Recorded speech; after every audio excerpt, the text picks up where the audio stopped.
welcome to Sport on 5. My name is Sophie Blake and tonight I am pleased to bring you two of the biggest events in the USA sporting calendar. In just a moment, the world-renowned Indianapolis 500, one of the great motorsport events. That's followed by Game 1 of the NHL Stanley Cup Finals, the best of 7 series to decide the best ice hockey team in the world. And speaking of which, we kick off tonight with the Indianapolis 500. In the First Division playoff final, and we've got Super League. Hull take on St Helens.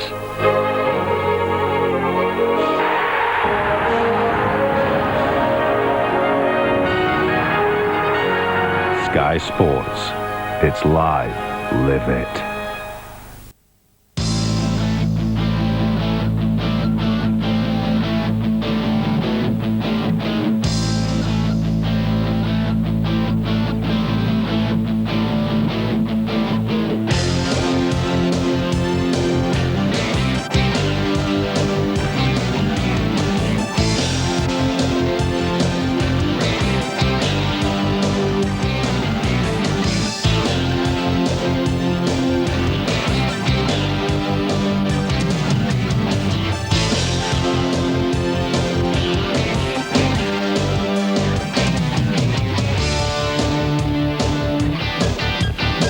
It's the big one. 33 cars line up for America's biggest and most historic race, run in front of 350,000 people with a first prize of over $1 million. It's the Indianapolis 500.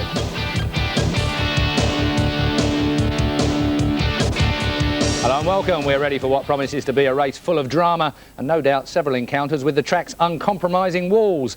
From the British point of view, Dario Franchitti is on the sidelines and we'll have an exclusive interview with him in just a moment. But his understudy, young Dan Weldon, starts on row 2 of the grid, having qualified in a sensational 5th place. Let's take a look at our headlines.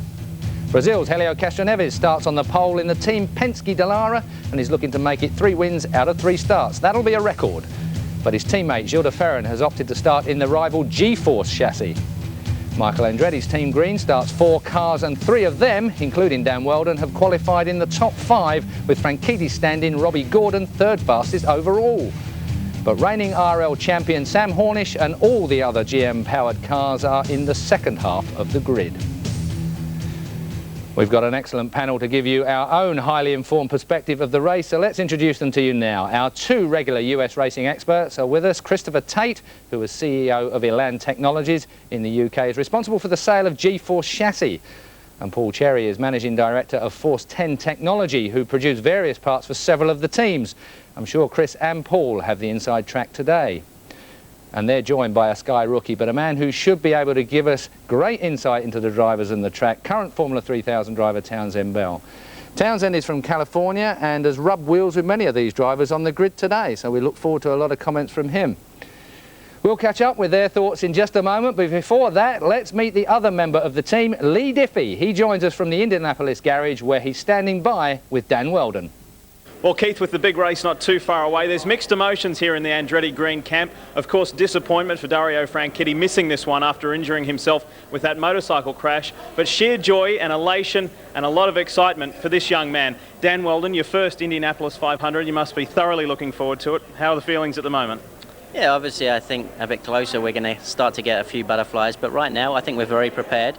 We've been fast all month long, and certainly my Kleintools Jim Beam car has been strong in every different condition. So I think obviously it's a long race. We just got to kind of play it out and see how it goes. But I've got great guys in the pits. Barry Green is calling my race, who did a great job for Paul Tracy last year. So fingers crossed. Barry Green, Kim Green, Michael Andretti, everyone in the media, in the paddock, the compliments have been coming thick and fast. They're saying you've got a very mature head, you're taking it one step at a time, you've been very fast, as you mentioned, all month long. Things going to plan for you personally? Yeah. Right now they've been very, very good. Obviously we got the race to go, but yeah, well, we've been strong in every different condition. The team have made it very easy for me. They're a great bunch of guys. I've got good teammates in Michael, Tony, and Robbie, and obviously Dario when he's around. The engine's been strong for Honda, so that's been good. So every ingredient has been right to be fast. So we've just kind of got to put it all together and be very strong in the race. For the folks watching on Sky Sports that may not know, this is Michael Andretti's last race. You're taking over from him in the full driving program. Is that the next step? You've got to focus on this one first? Yeah, I'm just kind of taking it one step at a time, really. It's every time I've been in the car, I've been fast, so that's not an issue, and it's good to be fast because obviously you're replacing the Michael Andretti, who is massive in America and I think worldwide, actually.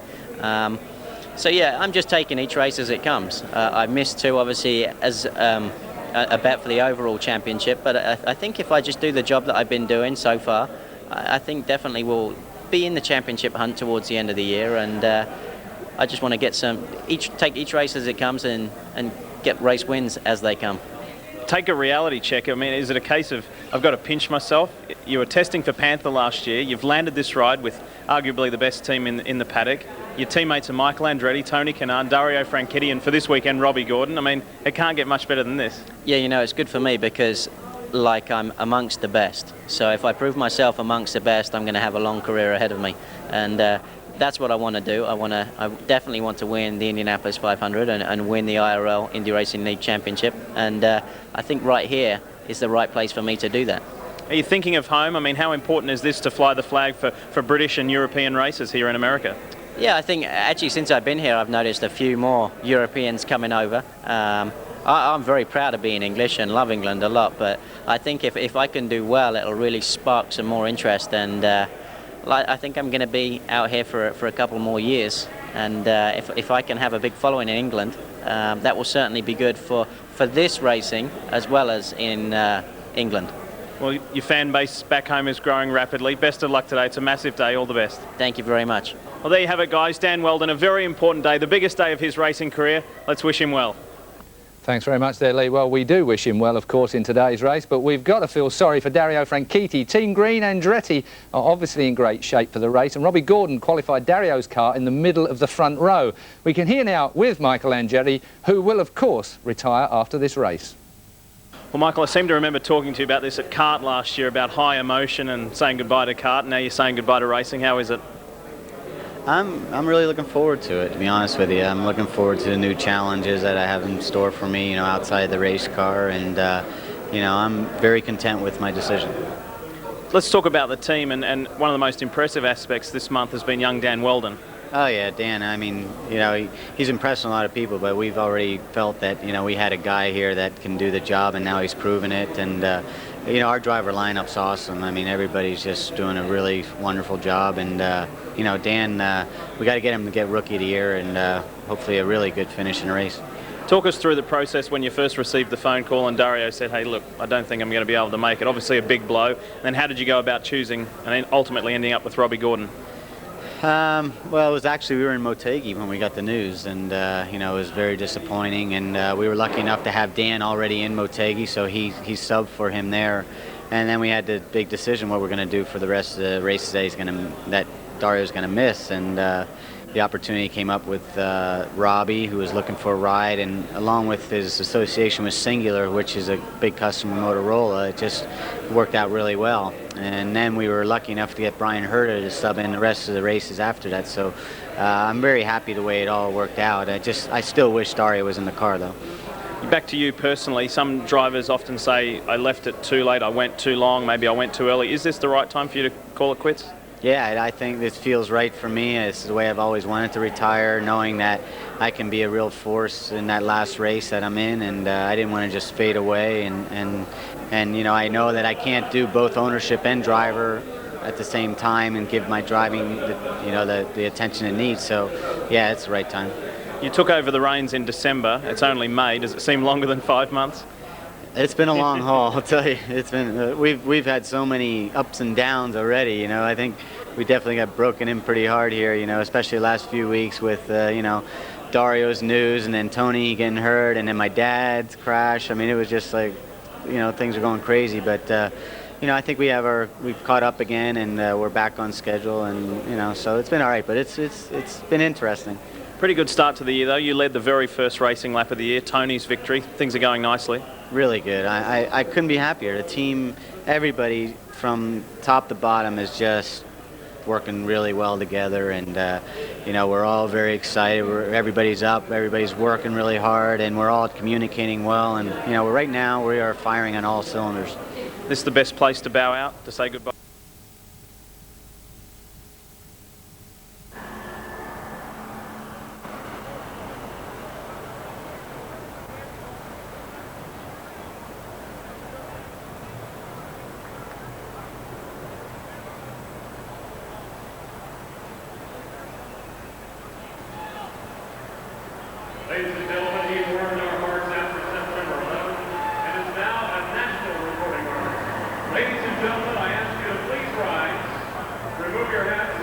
Andretti Green Garage, and he's talking with Dario right now. Dario, you're at the Indianapolis Motor Speedway, but not in the capacity that you're supposed to be. Yeah, a bit of a spectator this week, unfortunately. Talk us through the accident. I mean, and for those folks at home that don't know, you got injured in a motorcycle accident in your homeland, Scotland. What happened? Yeah, I was back in Scotland at the beginning of April, and I took my bike out, and my brother bought a Honda, and so his first bike, and so we went out riding, and there was a problem with the bike, developed a mechanical failure, sprayed a bunch of oil on the back tyre, and stuck me in a hedge. Injuries? Tell us about it. It's fractured L1 vertebrae. It was a pretty big fracture, so it's taken a bit longer than normal maybe to heal. And I could actually get in the car now and drive it, but if I crashed, I'd be in pretty big trouble. You know, anything could happen, and so obviously we don't want that. So we're just going to wait probably another month, and then we'll see. And the specialists say that it's best to sit out the next couple of events as well. Yeah, you know, as soon as they give me the green light, I'll be back in the car. But I'm certainly going to miss this one and the next one, and then from then it's really a week to week. Let's see how it's progressing. Personally, very disappointing, isn't it, to miss this one, the big one? Yeah, I mean, with Japan and Indy 500 are really our two biggest races. I've missed both of those. It's really difficult here because the cars are running so well. You know, the Andretti Green cars are right up the front, and that's pretty hard to stomach. If it was if they were struggling to get up the speed and everything, it would be all right. But we're definitely, the cars are within a shout of winning the race. Your rehabilitation, you've been doing some special training. Tell us about that. Yeah, I've been back and forward to Austria a couple of times, working on just getting the muscles back. It's amazing how much weight and how much, the muscles you just lose with inactivity, wearing a brace and everything. So I've been trying to get those muscles back, trying to make sure when I do get back in the car, I'm in as good a shape as possible. And I think by getting the muscles better and getting them up to full strength again, they're going to stabilise the back, and maybe I could get in the car a couple of days earlier, but we'll see. Now tell us about that phone call to Michael when you had to tell him you couldn't come. How painful was that? It was actually 3 phone calls. There was the first one when I said, look, there's been an accident, I've come off my bike, but I'm all right, I'll see you, because I was told that first of all I was all right. We'll see you in Japan on Monday. Then the next one, I've got an MRI done, I've got a fracture, I'm going to miss Japan. And he said? Well, I mean, there was a bit of silence at the end of the phone for a while, but nobody wants it to happen. They weren't overjoyed, but they were like, get well as soon as you can. But then there was the final third one. I came over here to Indianapolis to see Dr. Trammell. He looked at the MRIs, and he realised there was a serious problem, and it was a big fracture. That would be out for 3 months. That was a difficult phone call. That was when there was really a long silence at the end of the phone. But they've been really supportive. All the guys at Andretti Green have been really, really supportive.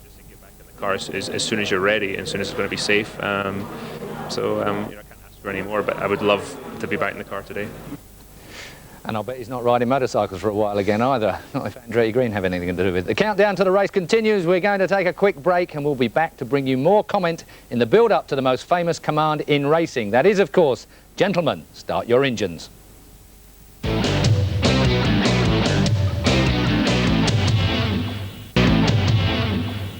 Welcome back to our live and exclusive coverage of the Indianapolis 500. We can cross now to the track for the American National Anthem.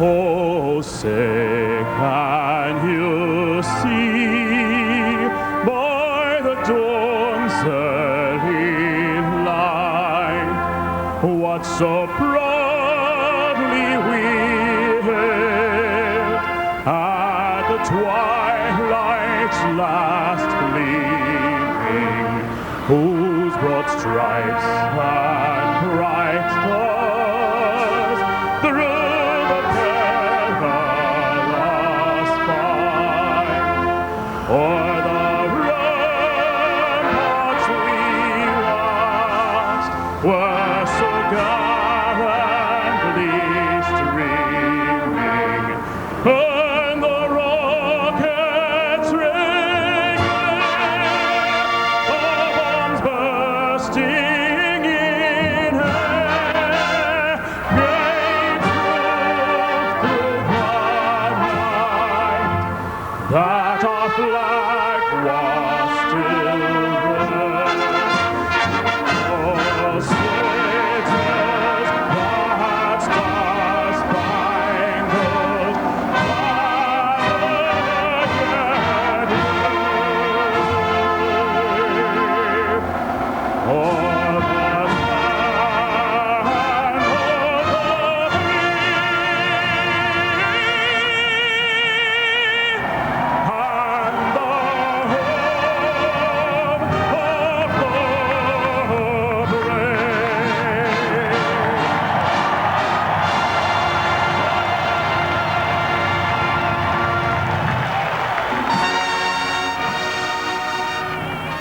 Daniel Rodriguez getting the feel-good factor off to a flying start there in Indy. Then Christopher Tate, if I can come to you first. We heard before the break Dario Franchitti talking about his unfortunate accident and whether it was mechanical problems or otherwise.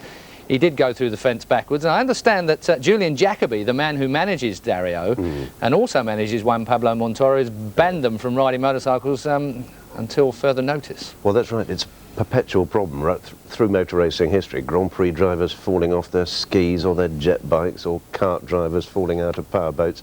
You can't do it if you want to keep running for the whole season.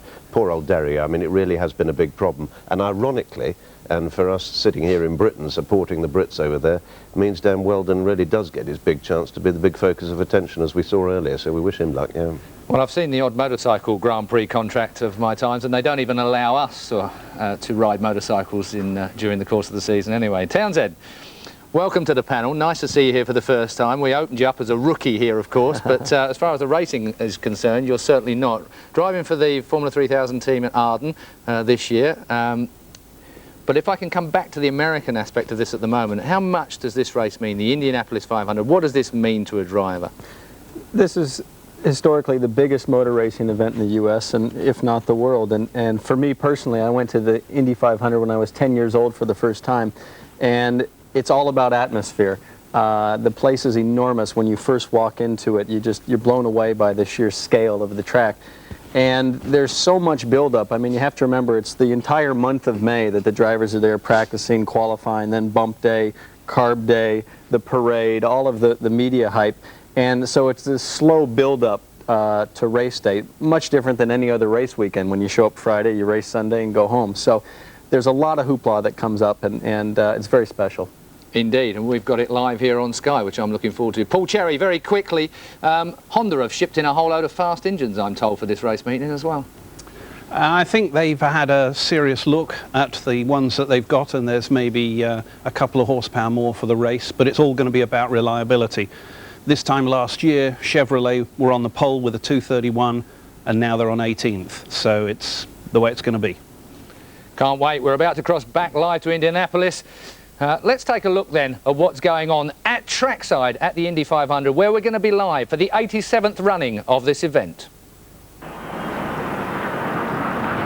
good evening, depending on where in the world you are watching.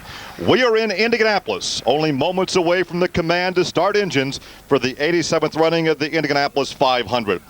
Shortly, we'll join the public address system where Mary Holman George, the chairman of the board of the Indianapolis Motor Speedway, will give the command. Along the front straightaway, 33 drivers are tucked away in the cockpit of their race cars, lined up in the traditional rows of three, including Sarah Fisher, the only female in the race, and A.J. Foyt, the youngest driver ever to start the Indianapolis 500.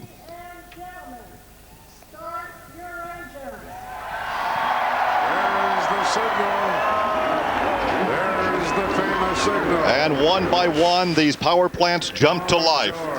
There are 14 powered by Toyota, 9 by Honda, and 10 by Chevrolet. Hi, everybody. I'm Gary Lee alongside the 1978 Indy 500 Rookie of the Year, Larry Rice. And Larry, nowhere else in the world of motorsports will you find the pre-race pageantry, the tradition, and the honoring of history as we have here at Indianapolis. Well, I don't think anywhere else in the world do you get this kind of pageantry in any kind of a sport. When you imagine 350,000 people in here, that's amazing.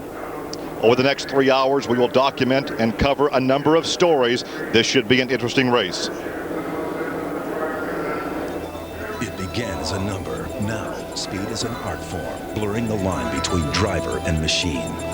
For Castroneves, speed is still a number. 3, as in 3 straight victories at the Brickyard, a feat never achieved in the history of the Indianapolis 500. Can he go from the pole to victory lane? Or will Michael Andretti in his final Indy 500 realize his dream? Could this be Sam Hornish Jr.'s day? Or rookie A.J. Foyt IV's? Can Unser Jr., Brack, Lazier relive their greatest thrill? Or will Sarah Fisher make history? It all comes down to speed. It all comes down to today. It all comes together at the Indianapolis 500. History shows that 16 drivers have won from the pole position. There is Helio Castroneves, a 2-time defending champion, qualified at over 231.725 miles per hour, drives for Roger Penske.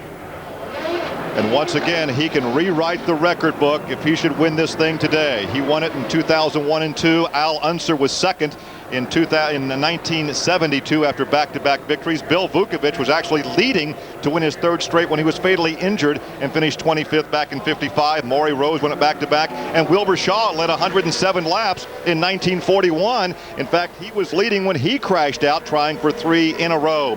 In the field today, 4 former winners: Castroneves, Kenny Breck, Buddy Lazier, and Al Unser Jr., the older driver in the race today at the age of 41. He's won it twice in 1992 and 1994. As you can see, the cars now beginning to take form in the formation of 3 abreast, 11 rows of 3 behind the pace vehicle. We say a pace vehicle because for the first time in the history, it is actually a truck. Yes, Super Sport Roadster from Chevrolet. Yes, it's a beautiful vehicle. Another of the stories that we will cover: can Michael Andretti, at the age of 40, his 14th start, can he win in his final race? He announced early this spring this would be it. He will focus on being a car owner after this event. Yes, and he's led more laps than anyone in the history of the Indianapolis Motor Speedway. Any of them have not won the race, that is. So he would very much like to go out on a high note, but high note or not, this will be his last race. So Michael Andretti starts inside row 5 in the 13th starting position. He's led 398 laps. He could well move into the top 10 in the leader category. Rick Mears is 10th on that list with 429 laps led. It is an overcast, cool day here in Indianapolis, but the weatherman says the threat of rain should remain to the south of Indianapolis, and we should have dry conditions throughout the entire 500 miles. Race distance 200 laps, 805 kilometers. Pole sitter is Helio Castroneves, and the fuel range probably going to be about 35 to 40 laps. The Chevrolets are not getting as good a fuel mileage as the Hondas and Toyotas. And we are delighted to give you a grid given to us by the drivers. So here once again, the fastest 33 for the 87th running of the Indianapolis 500. Helio Castroneves, São Paulo, Brazil, 2001 and 2002 Indy 500 winner. Tony Kanaan, São Paulo, Brazil. Robbie Gordon, Orange, California. Scott Dixon, Auckland, New Zealand. Dan Weldon, Emberton, England. Kenny Bragg, Karlstad, Sweden, 1999 Indy 500 champion. Mura Takagi, Tokyo, Japan. Tony Renna, DeLand, Florida. Scott Sharp, Wilton, Connecticut. Gil de Ferran, São Paulo, Brazil. Roger Yasukawa, West Hollywood, California. Thomas Schechter, South Africa. Michael Andretti, Nazareth, Pennsylvania. Greg Ray, Plano, Texas. Shinji Nakano, Osaka, Japan. Felipe Jafone, São Paulo, Brazil. Al Unser Jr., Henderson, Nevada, 1992, 94 Indy 500 champion. Sam Hornish Jr., Defiance, Ohio. Buddy Rice, Phoenix, Arizona. Jacques Lazier, Altaloma, California. Buddy Lazier, Vail, Colorado, 1996 Indy 500 champion. Robbie Buell, Cleveland, Ohio. AJ Foyt IV, Hockley, Texas. Sarah Fisher, Commercial Point, Ohio. Alex Barron, Menifee, California. Vitor Mira, Brasilia, Brazil. Jimmy Vassar, Las Vegas. Richie Hearn, Henderson, Nevada. Billy Boat, Phoenix, Arizona. Shige Hattori, Okayama, Japan. Robbie McGee, St. Louis, Missouri. Jimmy Kite, Stockbridge, Georgia. Ayrton Dere, Bauru, Brazil. 128.6 miles an hour, 1.5 miles an hour faster than last year. The air temperature is 15 degrees Celsius. The wind is about 13 kilometers an hour. That's not too bad. That won't bother them. 30% chance of showers, although it doesn't look real bad right now. They will be given the furled flag. This is the second of 3 pre-race laps. This is the start of the pace lap. The pace vehicle, that SSR, that's the Super Sport Roadster driven by Herb Fischel, the executive director of General Motors Racing. Will have 14 different cars today, Larry, that will have cameras on board. We'll have a chance to look at all of them from this position, but there's a look at Michael Andretti. He's starting in 13th position, a good shot back into the cockpit. His 14th and final race here at Indianapolis as a driver. Scott Sharp, who was on the pole position a couple of years ago and crashed out on the opening lap. Scott will be starting back in the 9th position, one of the 3 drivers for the Team Kelly, as he comes across the short chute, heading for turn number 2, and now they start to form up in the 11 rows of 3. And really, this is one of the most tense moments in all of motorsports for him. Scott Dixon, the fastest of the 9 rookie qualifiers. He won at Homestead to open the season. He starts inside row 2 for the Target Chip Ganassi Racing Team, and his teammate, this is Thomas Scheckter. Scheckter appeared to be on his way to victory last year when he crashed in turn 4. And there's a look at Sarah. Sarah Fisher, the 22-year-old young lady from the state of Ohio. We also gave a call to young Anthony Joseph Foyt IV. His 19th birthday is today. And there is the 27 car of Robbie Gordon. He starts outside the front row. He drives for the Andretti team. He will leave here and fly to Charlotte for the World 600 this evening. And there is Al Unser Jr., a 2-time winner at the age of 41, the oldest driver in the starting field. Now they enter the 4th turn. Lined up in rows of 3. It looks like a good start, Larry. As look at Castro Nevitz picks up the throttle early and gets a jump as they come down for Brian Howard's green flag. There it is, and the 87th running of the Indianapolis 500 is underway. And you can tell that you can't see the cars in the back. Well, those guys in the back can't see the cars in front of them either with all the dust that's on the racetrack. Well, Castro Nevitz, they come down for a start, the pace vehicle about 95 to 100 miles an hour, but he picked up the throttle. They're cleanly through turn 1, the south short chute, and already the leaders are on the backstretch headed for turn 3. And turn 1 is the most dangerous corner of any race anywhere in the world. 3 cars abreast going into that turn. Everybody made it through safely. That's always good. Well, Tony Kanaan rides in 2nd position. Tony has had 2 pole positions, and he's been the 2nd fast qualifier on 2 occasions so far this season. He rides there in 2nd position. Look at all the dust they kick up down that main straightaway. Well, that dust comes from the passenger cars. They take all the celebrities to ride around the racetrack. They've had a couple of community days, and they've had a lot of cars on the racetrack. That's the reason for all the dust. It'll get out of there in just about a couple of laps, and then the racetrack will be much cleaner. Ryan Barnhart has had several meetings with the drivers this season and certainly this month, preaching non-aggression.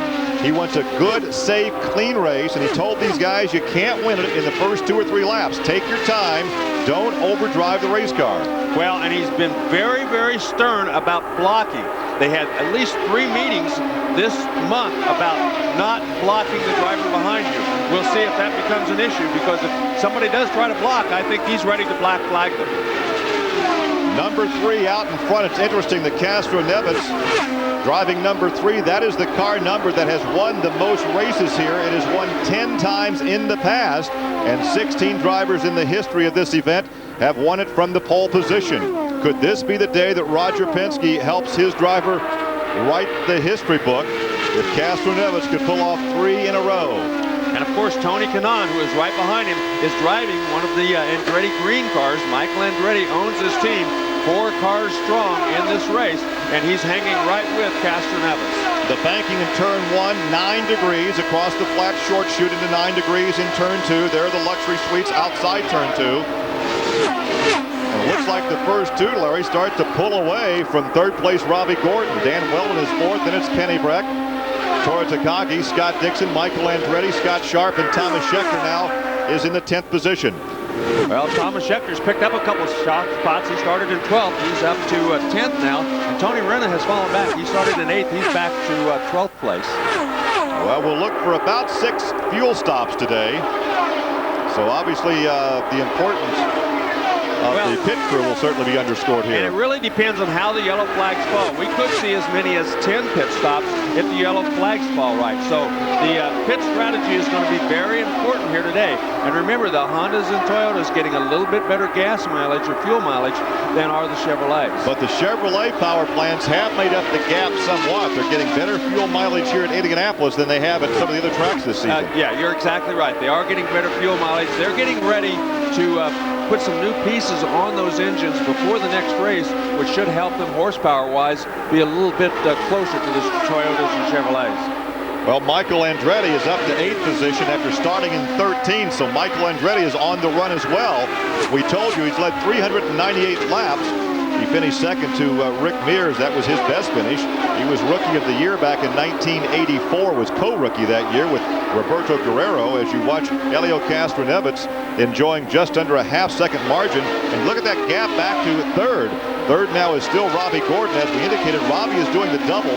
The NASCAR Winston Cup stars will race in the Coca-Cola 600 at Charlotte tonight, and Robbie will be doing double duty. He'll be flying from a helicopter here to the airport in Indianapolis to Concord, North Carolina. Oh, we got somebody trying to make a pass here, going down the straightaway. Nice move, as it looked like.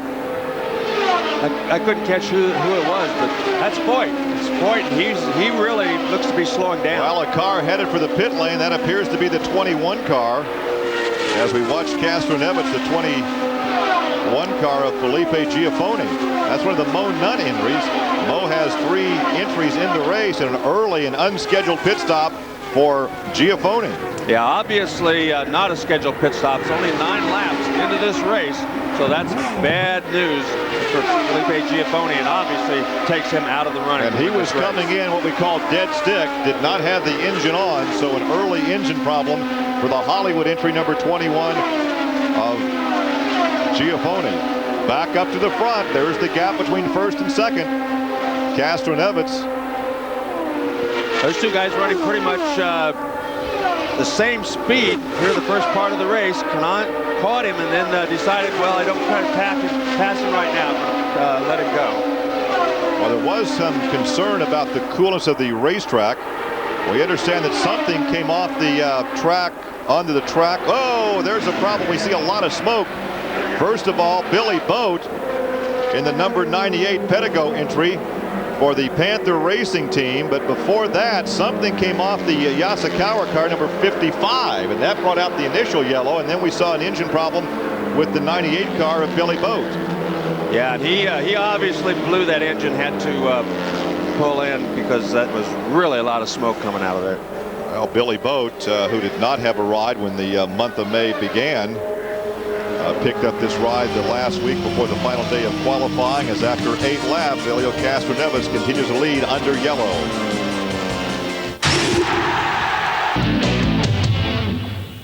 Welcome back. Our first yellow of the afternoon then gives us a bit of an opportunity to do some analysis immediately. Still with us, Christopher Tate, Paul Cherry and Townsend Bell, of course. If I can come to you first of all, Christopher, a lot of dirt on that track to initially start that race with. The dust was absolutely incredible. Well, what you have to remember is that though, as Townsend was saying before the race started, this has gone on throughout the month of May. In fact, in the last week, there's been very little running on it, and there's been an awful lot of parading and marching bands and people in heaven knows what. So we've got the first time now, a chance for everybody to stop now. It really is very early in the race to have a yellow like this, and you've got to feel sorry for someone who's got an engine problem after just 3 laps. It's such a shame, isn't it? Of course, you got on lap 7, Giafone came in. Felipe Giafone was in there. Perhaps this is not so bad now that he's had the yellow fairly well following it. Well, we don't know if he got back out again, do we? And it looked as though he had a dead motor as well, which would be a real shame. OK, Paul. Billy Boat we saw on lap 8. That was the cause of our first yellow flag. A blown motor, almost taking his teammate out, who was right rammed up behind him as well. It's pretty exciting when you have a motor go at those sort of speeds, because it either locks everything solid or you manage to kick it in, but whatever, you drop speed very, very quickly. And as Townsend, I'm sure, would tell you that if somebody stops in front of you at 230 miles an hour, it's an interesting experience. So I think he did well to get past. But here, this circuit will kill the engines. This is the big one. They are at the top of that rev range for 99% of the time. So 500 miles. Well, let's take another look at this and just see how well Robbie McGee did to get out the back of it. He was right up behind his teammate. And Townsend, if I can come to you on that, I mean, that must have put the fear of God into him, and not to mention the amount of oil he must have over his visor at the moment. Yeah, especially at those speeds, you really get into a rhythm and you start to build a tolerance for the speed, so you're not expecting anybody to just slow up all of a sudden. Sometimes you'll get an early indication, see a trail of smoke coming, and know that something doesn't look right, but it is an eye-opener. Well, I think at this particular point, we're under our first yellow. Of course, the caution came out on lap 8 of the 200 laps here. Maybe we can go to a few predictions very quickly with you three gentlemen, because we didn't have time to do that in the build-up. Chris, I believe that you were looking at Gilles de Ferran as being your man. Yes, I am. I was predicting young AJ Jr., who we just saw there having trouble, being one of the early retirements. But for the top 3, I'm going for Gilles de Ferran, definitely. and probably Scott Dixon and Tony Kanaan. That's my three. I just don't see Castroneves making it 3 in a row. Paul Cherry? You went for Gilles as well, I have to say. I did go for Gilles, and I just think that this year is the year that Roger's just going to make his cards come to him rather than his team manager. Because of the two-team scenario that they have between Helio and Gilles. As we've said before, they very much run on race day 2 teams, and there's no love lost between either party until the end of the event. And I think it's very good that the way Penske have decided completely to change car, have a separate issue totally, and really hedge their bets, as we said on our opening break. Incredible team management. Interesting team management, but you know, just the logistics of having double spares and the guys all trained on everything makes it a big issue. But no, I think he's going to come there. Townsend, how do you fancy your top 3? Well, ever since I was a kid, this race has been about consistency and experience and patience. So the 3 guys I picked, Kenny Brack, Helio Castroneves, and my wild card's Jimmy Vasser. I got to pick someone from California to come on strong. He's been around a long time. He knows what to do in these kind of races. Well, of course, the 3 of you have been ribbing me all day long about my experience in motorcycling. I could have predicted that Dario Franchitti was going to back his MV Agusta through the hedge, but you didn't give me an opportunity to do that. So I'm going to go with Robbie Gordon, the good old NASCAR man who's taken over that drive from Dario, Dan Weldon and Helio Castroneves. That's my top 3. Let's go back to the track then. We are exclusively live, and this is the lineup as we left them.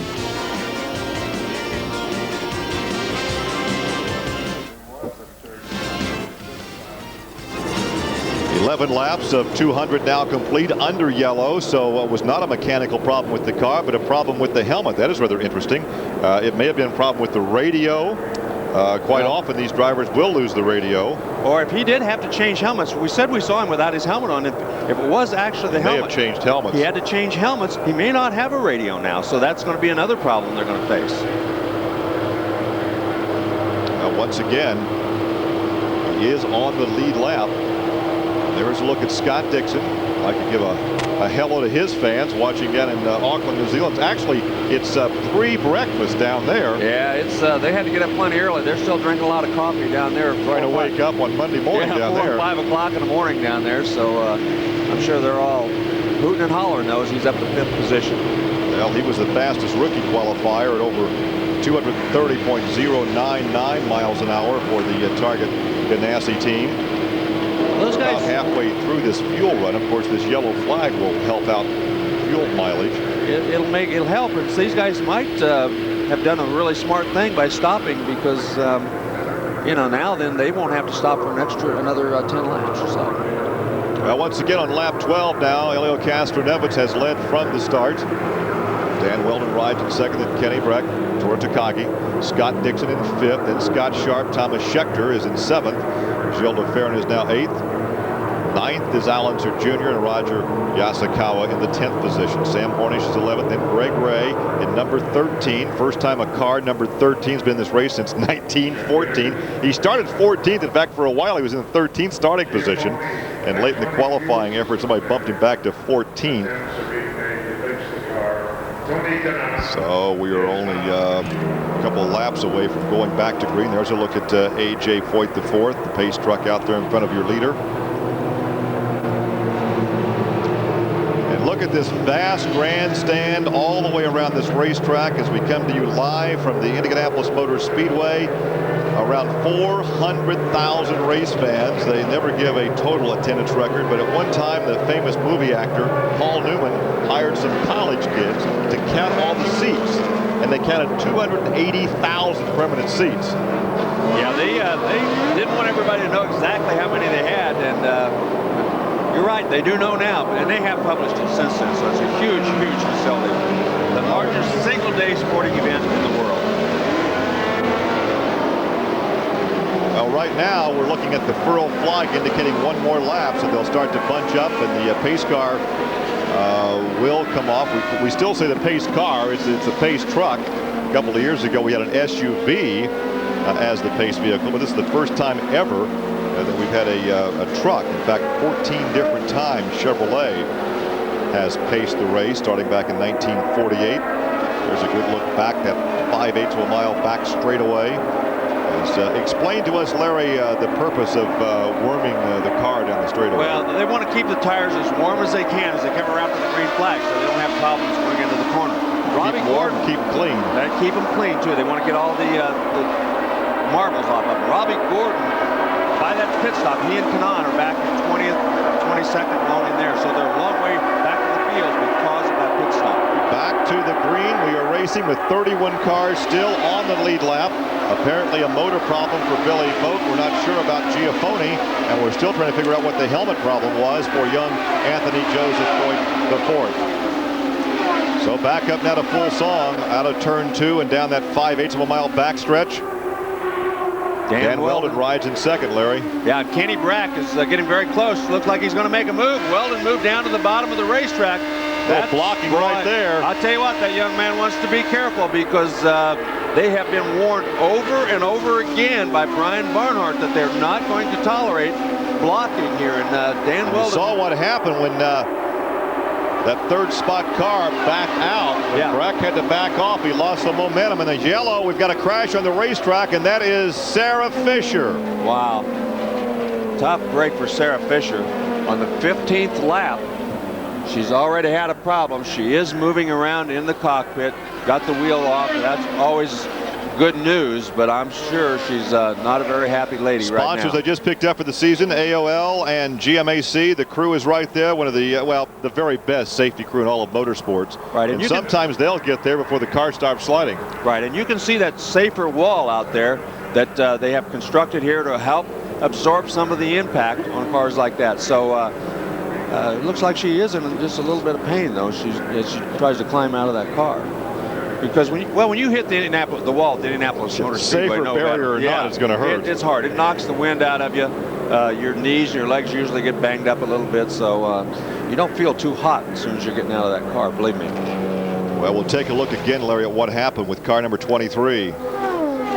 See if we can tell how it started. She lost the engine. She lost the engine, got oil on the tires. Yep. You saw that puff of white. She lost the engine. Yeah, the puff of smoke is the telltale thing. You can see the puff of smoke, and once the puff of smoke comes out there, it could have been that it locked the tires up too. I mean, sometimes they blow so badly that they lock up the wheels. Well, she was just along for the ride. There was nothing she could do but just hang on. So now we'll have pit stops by those guys that did not stop earlier in that first yellow. Yeah, and it makes these guys that already stopped look very smart right now because they're going to be up at the front of the field. They've run 9. Pedigo Chevrolet was running great. You know, we were just biding our time right at the start of the race, just trying to be patient. And you know, we had some kind of an engine problem there and down the front straightaway. It's an unfortunate. I think it's the earliest I've ever exited this race. It's not fun to be a spectator. Early exit for the 98 pole sitter, Bob. Well, there is a comment from Billy Boat, who on 2 years back-to-back was the slowest qualifier and had to ride out the bubble. Didn't happen this year, but now the leader is on his way to the pit area. Helio Castroneves, who has led from the start. Yeah, those guys are all going to make their pit stop now as they're 16 laps into the race.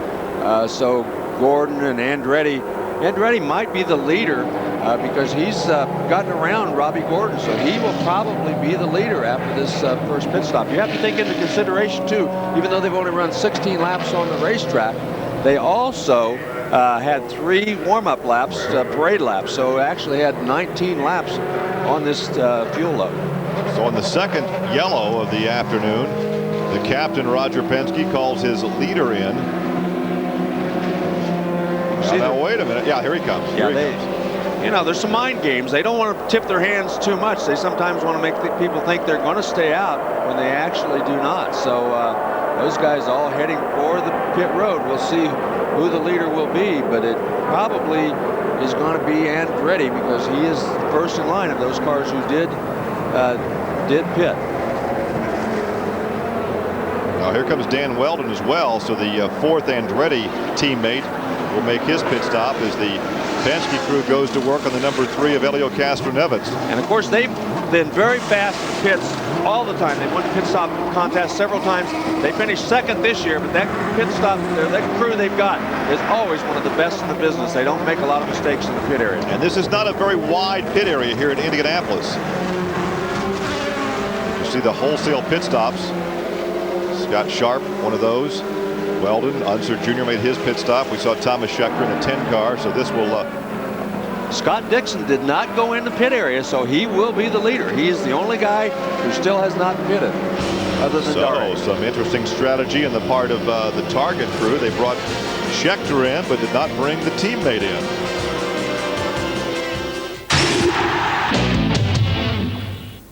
Welcome back. Well, just 15 laps of the 200 then, and we have 2 cautions already. That time, though, no fault, I have to say, and I'll come to you first, if I may, Townsend, on this one. Sarah Fisher didn't really have a lot of chance with that. It looked like there was a mechanical failure, didn't it? Yeah, it looked like something happened at the back of the car. You could see a bit of puff there, white smoke, and turned around backwards and got into the fence. Tough break for her. You know, she's hasn't had a full-time ride this year and struggled a bit to get the program together, so you hate to see things end like that, but I'm sure the fans gave her a huge cheer. She's one of the more popular drivers in the league. Well, there isn't such a thing as a soft wall here, Paul Jerry, is there really? But I would have said that she got away with that fairly lightly, considering. Yeah, it's softer than it used to be because they do have this sort of neoprene coating called a safer wall, which does knock some of the impact out of it. But it's still immovable, and if you hit it at 200 plus miles an hour, unfortunately, it does tend to wreck everything. Okay, well, Robbie McGee, I think Christopher Tate was the luckiest man around there. He managed to get over and above, having got a face full of puff of smoke from Sarah first of all, and then round the outside. How do you see this race shaping up at the minute? We've got 2 disjointed start to it, really. No one's actually settled down just yet, have they at all? It's become quite difficult now to predict, despite the fact we've had a go at it here. Well, the great thing about the 500 is that all the racing's in the last 100 miles, but that doesn't mean the first 400 aren't satisfactorily like a chess game, because they really are. And that's where the drama's going to come now, how the big teams play it against each other. Shigeaki Hattori there has been out to do a lap to try and stay on the lead lap under the yellow flag, and they sent him out without his rear engine cover on. Now, interestingly, if I can come to you again, Paul, strategy-wise, I mean, those guys that didn't come in on the first yellow actually have bumped themselves up the order slightly, because everyone's come in now for a major top-off of fuel. So, strategy-wise for them, it's worked for them at this particular point, early stages of the race. At this particular point, but here we are with only 20 laps under our belt, and we've had 2 yellows, so it's going to take probably until we've done 100 laps before we get any kind of strategy clear look at it anyway, that's for sure. From a driver's point of view, 2 yellows this early on, Townsend, I mean, what's going through a driver's mind at the world's biggest motorsport event? Well, I mean, this isn't the first race for anybody here, so we're used to yellow flags at any event you go to. So that's quite normal, really. It's as the strategies unfold, I always try not to think about it too much and leave it up to the engineers and the guys with the calculators and computers in pit lane to sort out what to do. You're just staying focused on a nice, clean, consistent run, not making any mistakes. Okay, let's go back to the track now live as we see AJ Foyt come down pit lane. AJ is currently in 28th position. We understand we'll go back to green in about 2 laps. We're on lap number 20 right now. Looks like the day may be over for Shigeaki Hattori. Yeah, pushing that car down pit lane with the mechanic riding on the side pod, so that's not a good sign. You know, it's really a tough break when you consider this is probably going to be his last run of the year. I mean, we talked about Michael Andretti retiring. He's not retiring, but does not have the sponsorship money to continue racing for the rest of the season. Well, right now, Scott Dixon will have the point on the restart. With Ayrton Dare in second, Michael third, then Robbie Gordon, Tony Kanaan. Robbie certainly was the driver who wanted good weather for this race because he's on a very, very tight schedule to get from here to Charlotte. The 52nd driver to lead as a rookie in his first start is Scott Dixon. There are 29 cars on the lead lap. That's a very, very elite group to be in. You know, not very many people led this race on their first attempt. You just like being in the race. Yeah, it's great. It's very difficult to be one of the fastest 33, let alone to lead this early, as we're riding along there with Kenny Breck. Kenny Breck. Kenny did a couple licks on his guitar. He has a band. Yes. He plays lead guitar in the band, and they actually performed after Carburation Day. He was the fastest on Thursday's practice session, and then quickly took the driving suit off and grabbed the guitar and hit a couple of licks on the stage behind the Tower Terrace. And most of the members of that band are all crew members or racing people. So kind of interesting. He said, let's go out early and carb test. Let's get it over with so we can go play.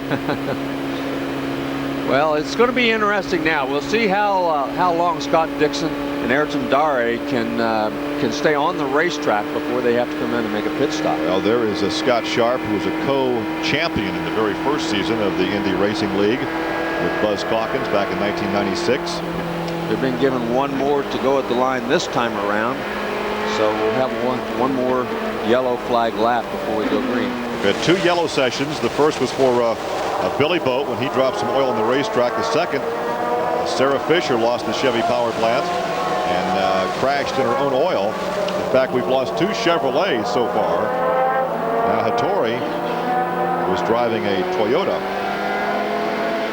It'll be interesting back at Michael. It'll be interesting to see what kind of a start we get here. We got some of the very fast cars who have, because of the pit strategy and the difference in the pitting, are back a little deeper in the field. So we should see some of these guys like Castroneves and Dan Weldon and so forth coming up through there and making some pretty good moves here early on. A lot of race fans are disappointed because Sarah Fisher has been voted the most popular driver the last 2 seasons, and an early out, not of her making, simply the engine let go and she got the rear wheels either locked up or got the tires in the oil. Richie Hearn is up to 8th place also because of pit strategy. He started back in 28th. So some of these guys who were back in the field have made good use of their pit stops. All right, they come through turn 4, pick up the throttle, anticipating the restart as they complete lap 22 of this 200-lap event. Now, once again, Michael Andretti restarts in the 3rd position. Will he go early for the lead? Pulls alongside, and he just went around the outside of Ayrton Dare. Dare went down to the middle of the racetrack. Michael says, hey, I don't need to be down there. I can do this on the outside. And he just blew him away going down the outside. Remember in 1991, we had those great battles with Rick Mears, and he'd pass Rick on the outside of turn 1, and Rick come right back the next lap and passed him on the outside. Yeah, and they did that right through the middle of the corner, which is not very easy to do here at Indianapolis. This is a fairly flat racetrack, so you running side by side through these corners is not real easy, especially when you're running 220 or 222 miles an hour through the corners. Well, it is important for him to lead here. He's led 398 laps. The only lap I think he probably at his age wants to lead is lap 200. He would be very satisfied just to lead one if that would be the last one, believe me. He'd like to walk away from this. Sam Hanks is the only driver ever to retire in victory lane here at the Indianapolis 500, and Michael Andretti would like to become the second. Although Sam did not announce his retirement before the race, he announced it in victory lane. Exactly. As it turned out, Sam did have some stock car commitments after the 57 500, but that was his last IndyCar race. Right. And a lot of people, when Michael announced that he would retire after Indianapolis, actually doubted him and said, what happens if you're leading the point standings? It doesn't matter. I have to focus on being a car owner. Well, plus the fact that running 4 race cars would be a very difficult thing to do. Hardly any team in any kind of racing runs 4 team cars all at the same time. Sometimes well, he has 3 team cars right now in the top 5. He is 2nd, Gordon is 4th, and Tony Kanaan is now 5th. And Dan Weldon, the 4th team car, is back in the 11th position. Yeah, right now they've strung out just a little bit as these guys perfectly happy here early in the race not to get up and challenge. They know that the important thing to do is just keep the leaders in sight here in the first 50 or 100 laps. You don't have to really pass those guys, although look at this. Tony Kanaan going by his teammate, pulling up a position, and he goes to 4th, dropping Robbie Gordon back to 5th. And if you remember, he was leading this thing going away last year when he had a crash because of the blown engine. He ran through some oil down to turn 3 and hit the fence. Junqueira's car launched an engine. He hit the oil and he crashed out. And then the Schechter was leading and appeared to be on his way to victory, but he crashed out. And Robbie Gordon must have a problem. He just got passed a couple more times there, and he's running high on the racetrack, giving him plenty of room. So it looks like Robbie Gordon might be having some sort of a problem. Gordon may be leaving the Indianapolis Motor Speedway earlier than he had anticipated. Well, now it looks like he's got his act back together and he's pulled back away from those guys. But there for just a second, it appeared that he was going to get passed by several guys. Well, right now he got passed by Jimmy Vasser. So Robbie Gordon drops to 6th position. Tony Renna is now 7th. Richie Hearn is 8th. Castro Neves, after that pit stop, after leading the first 22 circuits, is now back in 9th position. Man, and look at this group of cars. Castro Neves, Al Jr., DeFerrin, man, Weldon, all these guys right together. We go through turn 3 across the North Short Chute. DeFerrin's picked up 5 positions since that restart. Dixon continues to lead. The rookie from Auckland, New Zealand, who was victorious at Homestead to open the season. And here in Indianapolis, you know, you want to get up close to a guy to go through the corner to pass him, but you cannot follow right behind him. If you follow right exactly behind him, right on his tail going through the corner, it takes all the air off of your front wings, and the front end wants to push towards the wall. So you have to stay back about a car length, about as they are doing right there, and then try to make Here comes your textbook pass, but he couldn't make it. Couldn't make it. See, he had to get on the brakes, and he had to stay out from being right behind him. Now he's lost his momentum. He could lose that position. It's all about track position. There is a toe, what they call a toe or a draft here. Right. And you can catch that toe, you know, 100 feet behind that guy in front of you. The real perfect way to pass is to be like Al Jr. is right there, be behind, catch him just coming off the corner and make the pass. Well, Al rides back in the 10th position. You rode with him momentarily there in the Kelly number 31. And he was pulling up behind the number 3 of Castro Neves. That's the battle for 9th position. Scott Dixon now leading the race, has run 31 total laps, only 28 laps in the race, but because of the 3 parade laps, he has run a total of 31, so he will be having to make a pit stop here in the next 6 to 8 laps, maybe a little longer than that, but he's certainly hoping for a yellow right now, I think. Scott Dixon, 22 years of age. His birthday is October 4th. In fact, he and Sarah Fisher share the same birthday.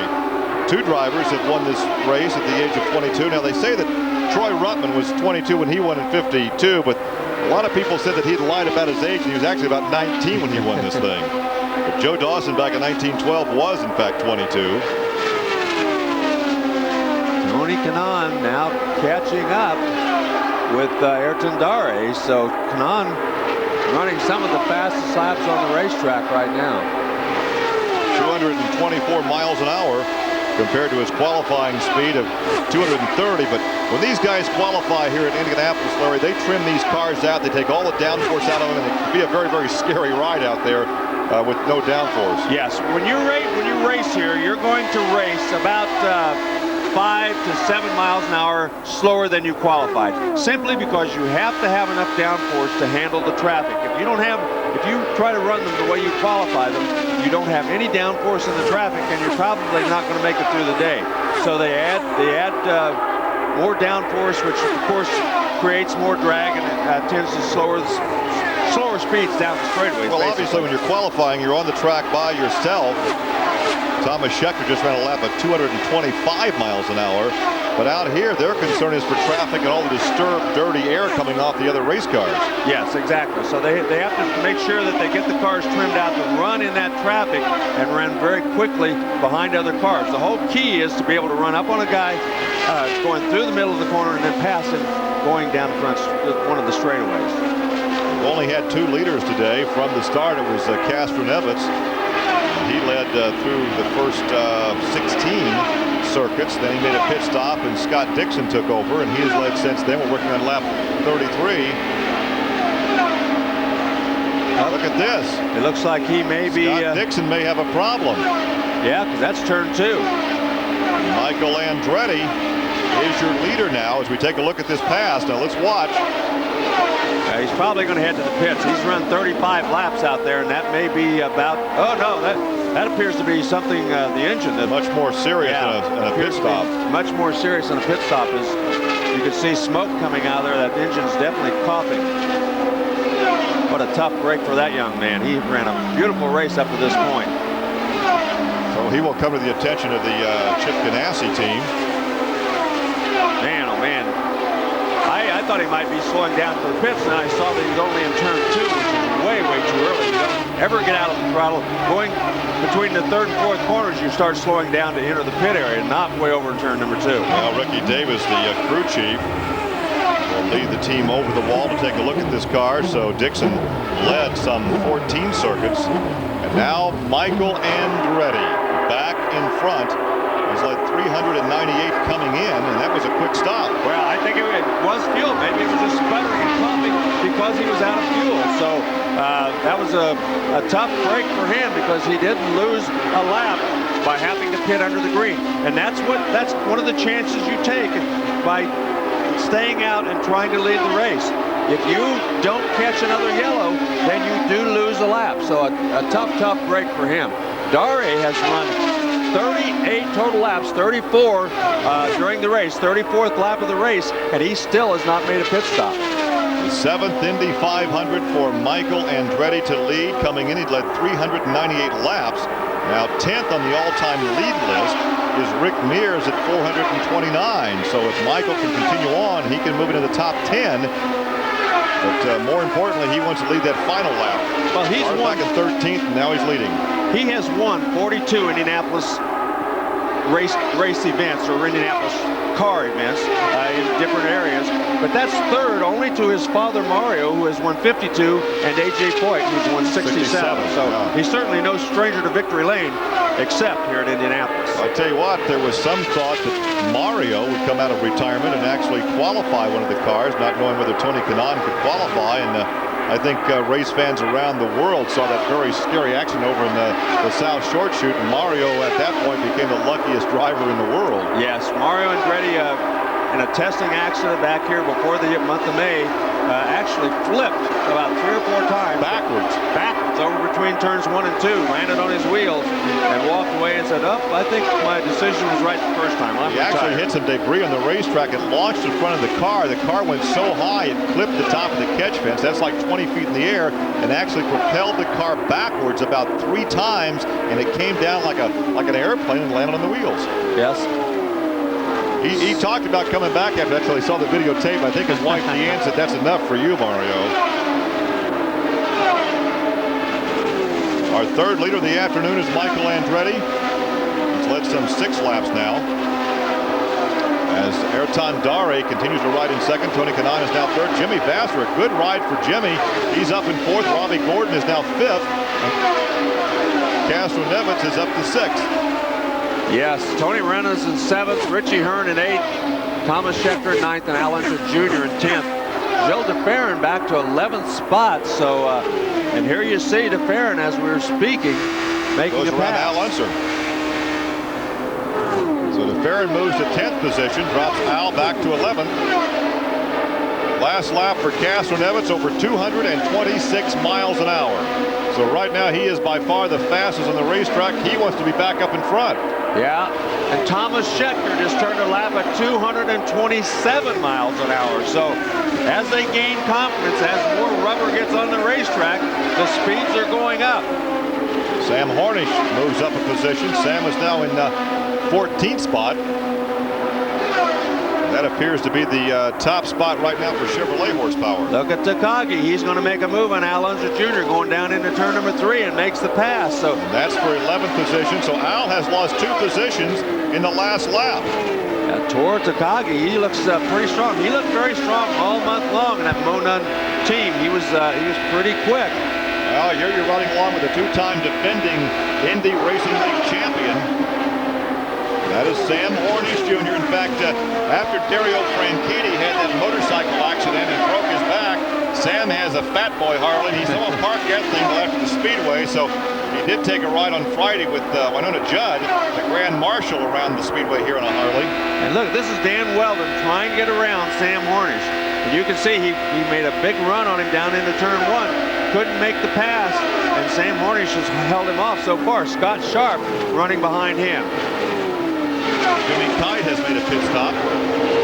Ayrton Dare in the pits. We knew he had to make his pit stop fairly soon on lap 40. So he's stretched it as absolutely far as he could go, and he's probably going to lose a lap. An adjustment to the front wing, so apparently he did not like the handling of that race car, so they made a slight adjustment to the front wing. Now we have team cars running first and second, Andretti and Kanaan. He was really out of fuel. That took a long time for that pit stop, and they were waiting on the fuel to get in. They looked to be about as dry as you could get because it took a a long time to refuel that car. Well, sometimes when you pit out of sequence, it's a roll of the dice, because if you don't get that yellow flag that you need, you lose a lot of track position.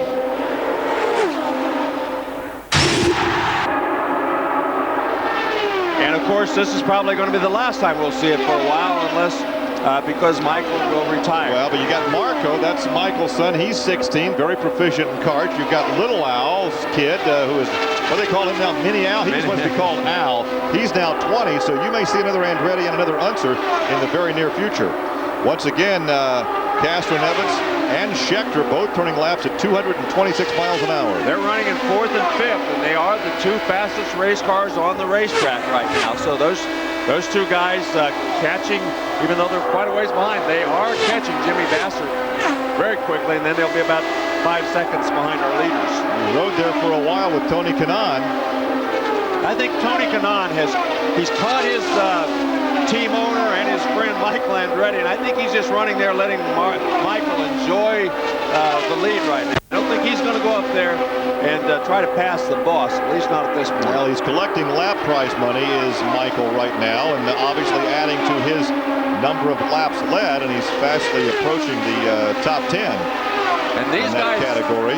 Now these guys, remember, they're pitted off sequence, but they now have run 36 laps since their last pit stop. So they will be having to make a pit stop here before too much longer. We'll be seeing some green flag pit stops, unless we have the third yellow of the afternoon. Another guy that's gained a lot of spots is Richie Hearn. He's up to 8th position. He's plus 20, so that's a very good run for Richie Hearn right now. There were more drivers here walking the grounds this month of May than there were cars available, and Richie was one that picked up a ride very late in the month. In fact, the first day of qualifying was totally washed out. They qualified 24 drivers on the second day of qualifying, and that day was so windy that had it just been a practice day, I don't think anybody would have gone out. No, they wouldn't have. Now then, Michael has just lapped a lap car between himself and Tony Kanaan. As those two guys, now Kanaan gets around the lap car, so, and I think that was Robbie McGee. They just went around. Look, there's Schechter back in 5th position. Those two guys battling each other pretty hard. Yeah, he's behind Castroneves. Castroneves is 4th. 3 wide down the straightaway.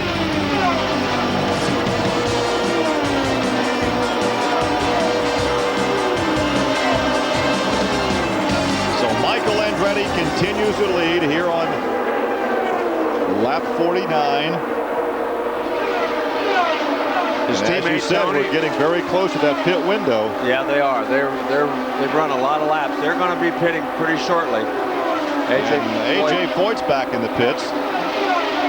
Yeah, he this time don't look to be doing anything very quickly. As it looks like he's trying to get out of the car. He's trying to climb out, so his day is over. So not a real good birthday present for his 19th birthday.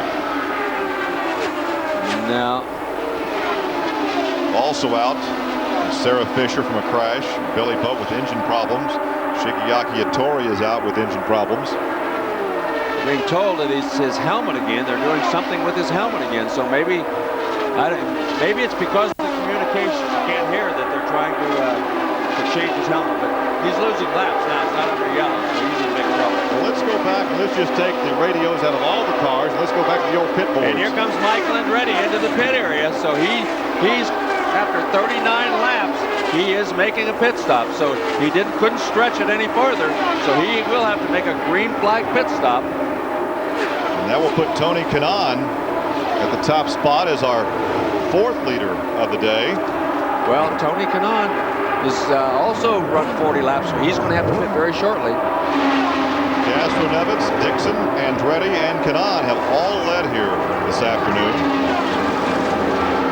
Very methodical, very still putting the fuel in. Once again, it takes a long time to put that fuel in. They got him out pretty quickly, but still under the green. So it takes longer to top off the fuel than it does to change the tires. These are 35-gallon tanks, and here comes Kanaan. There goes a tear-off. So they stagger the pit stops. So they're not... And he ran 40 laps. This is his 41st lap, so that's about as far as you can go on a take fuel. Thomas Scheckter, your co-rookie of the year from a year ago at the Speedway, is now in the lead. Castro-Neves rides in second position. Tony Renna is third. Then Gilles de Ferran, Toru Tataki, and Tony Kanaan. Tony Kanaan will fall back in the serial scoring as he makes his pit stop. Here comes number 19 of Vassar. He smokes the tires as he leaves the pit area. Yeah, Vassar was on the same pit strategy as those guys, so he also had 40 laps and had the pit. So pit stops changing the running order right now, with the two lead drivers in the pits here at Indianapolis. Your leader is now Thomas Scheckter. Scheckter appeared to be on his way to victory as a rookie last year, driving for Team Cheever in the Red Bull organization, but then he had that crash in turn 4. He was a co-rookie of the year with Alex Barron. Yes. As you take a look at Castro-Neves now in second position, he's almost a second back. Tony Kanaan, Michael Andretti, and Jimmy Vassar, all three had the pit. Another yellow on the racetrack. Robbie Buell has brought out the third yellow of the afternoon. And where is he?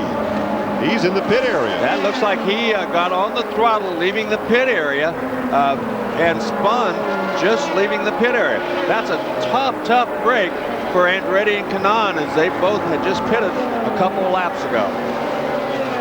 So Buell brings out the third yellow of the afternoon, spinning, coming off the pit lane, and does not look as though he hit anything. And that flag means that the pit lane is closed. You cannot go in the pits as long as that red and yellow flag is waving down at the pit lane. So the pits are closed because obviously he is sitting sideways and you can't get out of the pits.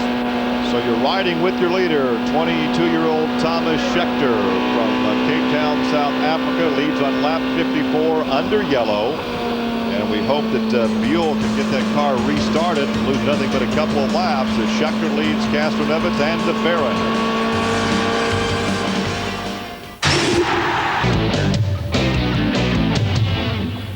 Plenty of drama at the Indianapolis Motor Speedway then, and we've got plenty of great sport over the next week here on Sky Sports. Now then, we've got so much going on.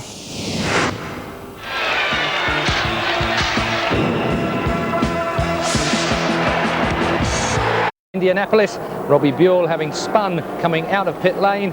We were speculating here in the studio that it may have been when he came off of the pit lane limiter and onto full power. It caught him out. So, as we can see, they are still behind the pace car.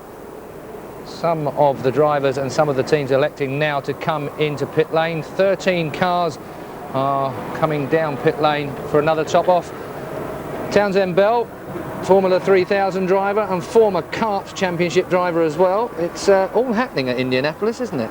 Yeah, this is the part of the race where you really get this sense of what the different drivers' balance is like for the race. It's a long race, there's a lot of pit stops. They'll be on the radios to their crew chiefs and their engineers asking for changes, maybe a little more front wing, a little less front wing, tire pressure changes. You really start to find their rhythm, if you will, at this point. And we could see there, just from the times that those gentlemen spent in the pits, Thomas Scheckter just 3 odd seconds there, stopped. I think that might have been a clock mistake there more than anything there, but certainly some of them getting quicker than others as far as out of the pit box is concerned. Looks like a Penske guy beat, I think that was Castro-Neves, beat Scheckter out of the box. Now, Kenny Brack, what's the problem here by the look of this? This is all live, remember? He looks like he stalled his car because that is a starting mechanism that they're about to ram into the back of that car. Or maybe use it on Kenny Brack, who knows? Yes, well, they're not going to be very pleased with them, Keith. That's really a real problem that you can do with that. It looks as though they've got more to it than that, I think.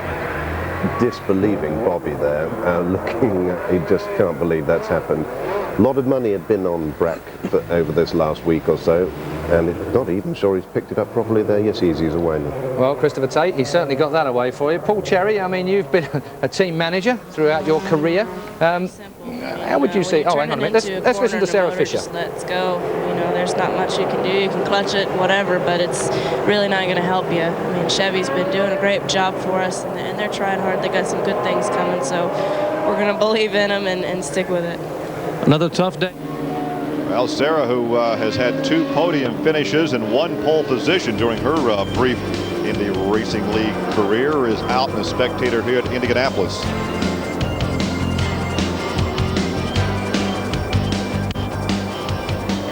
We remain under yellow on lap 59 as we come to you live from the world's greatest racetrack, the Indianapolis Motor Speedway, for the 87th running of the greatest spectacle in racing. I'm Gary Lee alongside Larry Rice. Larry, overcast skies. It is cool, but the weather has been somewhat consistent this month of May. We've seen some Mays where practice has been very cool. They go to qualify, it's very hot. That has not been the case. It's been somewhat wet this month, but it's been cool throughout the month. Yes, and this racetrack is probably the most temperature-sensitive, wind-sensitive racetrack in the whole world. It is very, it changes from lap to lap, corner to corner, every time you go on the racetrack. And when the sun comes out, it'll change. When the sun goes behind the clouds, it'll change. So this racetrack is one of the most unique in the whole world in all the changes that the drivers feel when they're out there on the racetrack. Well, the track also changes from a practice day when there's only a handful of people watching to a qualifying day or like a race day where the fans or the stands are full. Well, and when Helio Castroneves qualified, because the wind was blowing so hard, he was changing it from one end of the track to the other. He would change it going through 1 and 2 and then change it going down the back straightaway. You mean change the line? Yeah, change the chassis setup. Yeah, he was changing the chassis, going down the back straightaway, and then so he could get through 3 and 4, and then changing it back so he could go through 1 and 2 because the wind was blowing that way so badly that it wanted to push out towards the wall a lot worse in 1 and 2. Well, it was so windy on that day of qualifying when 24 drivers qualified that had it been a practice day, those cars would have been back in the barn. They'd never been on the racetrack. I was utterly surprised that many people went out there and tried to race under those conditions or qualify under those conditions because it was qualifying a race day, you got to get out there and do it. It was the worst conditions I've ever seen, and you're right. If it had been me, I'd have been in the barn that day. Michael Andretti continues to lead here on lap 59, now 59 complete. And second is Helio Castroneves. Thomas Scheckter is third. Gilles de Ferran is now in fourth position. Then Tori Takagi. Scott Sharp is sixth. Seventh, Al Unser Jr. Dan Weldon is eighth. Ninth is Alex Barron. And 10th is Roger Yasukawa. And under the rules here in Indianapolis, the IRL, some of these guys who were at the lead of this lap have gained a lap back. Well, the pace truck remains out as Michael Andretti will set the pace when they come down to get the green flag. And they should get the green this time by. They're on the backstretch now. You can see the part of the golf course off to the top of the screen. The current running order right now. Well, under the IRL rules, the leader always has to be the first car on the green. There were some of the cars who were actually on the lead lap, but they were behind the pace car. So those cars, one of them, Tony Kanaan, Jimmy Vasser, Rick Hearn, Lazier, all those guys got to go around the pace car, so they've closed up to the back of the lead lap. So they're still on the lead lap, just at the back of the lead lap. Right. The leader behind the pace car is always going to be the leader of the race on a restart, according to the IRL rules.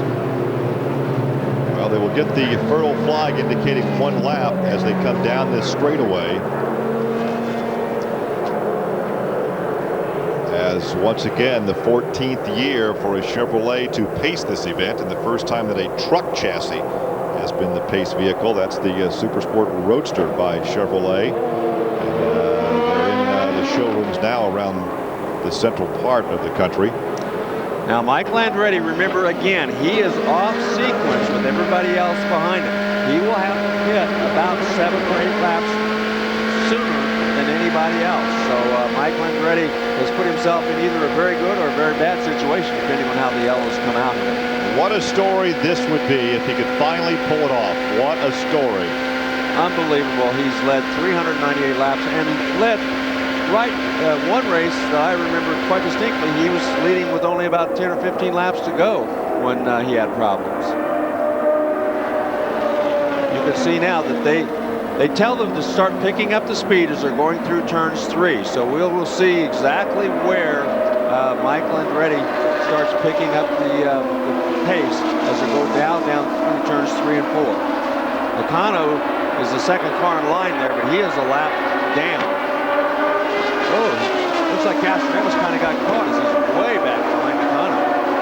Green flag is out. We're racing again. Andretti, a rookie back in '84 when he finished in 5th position. His best finish was in 1991. He finished 2nd. He was 3rd in 2001 and and 6th in 94.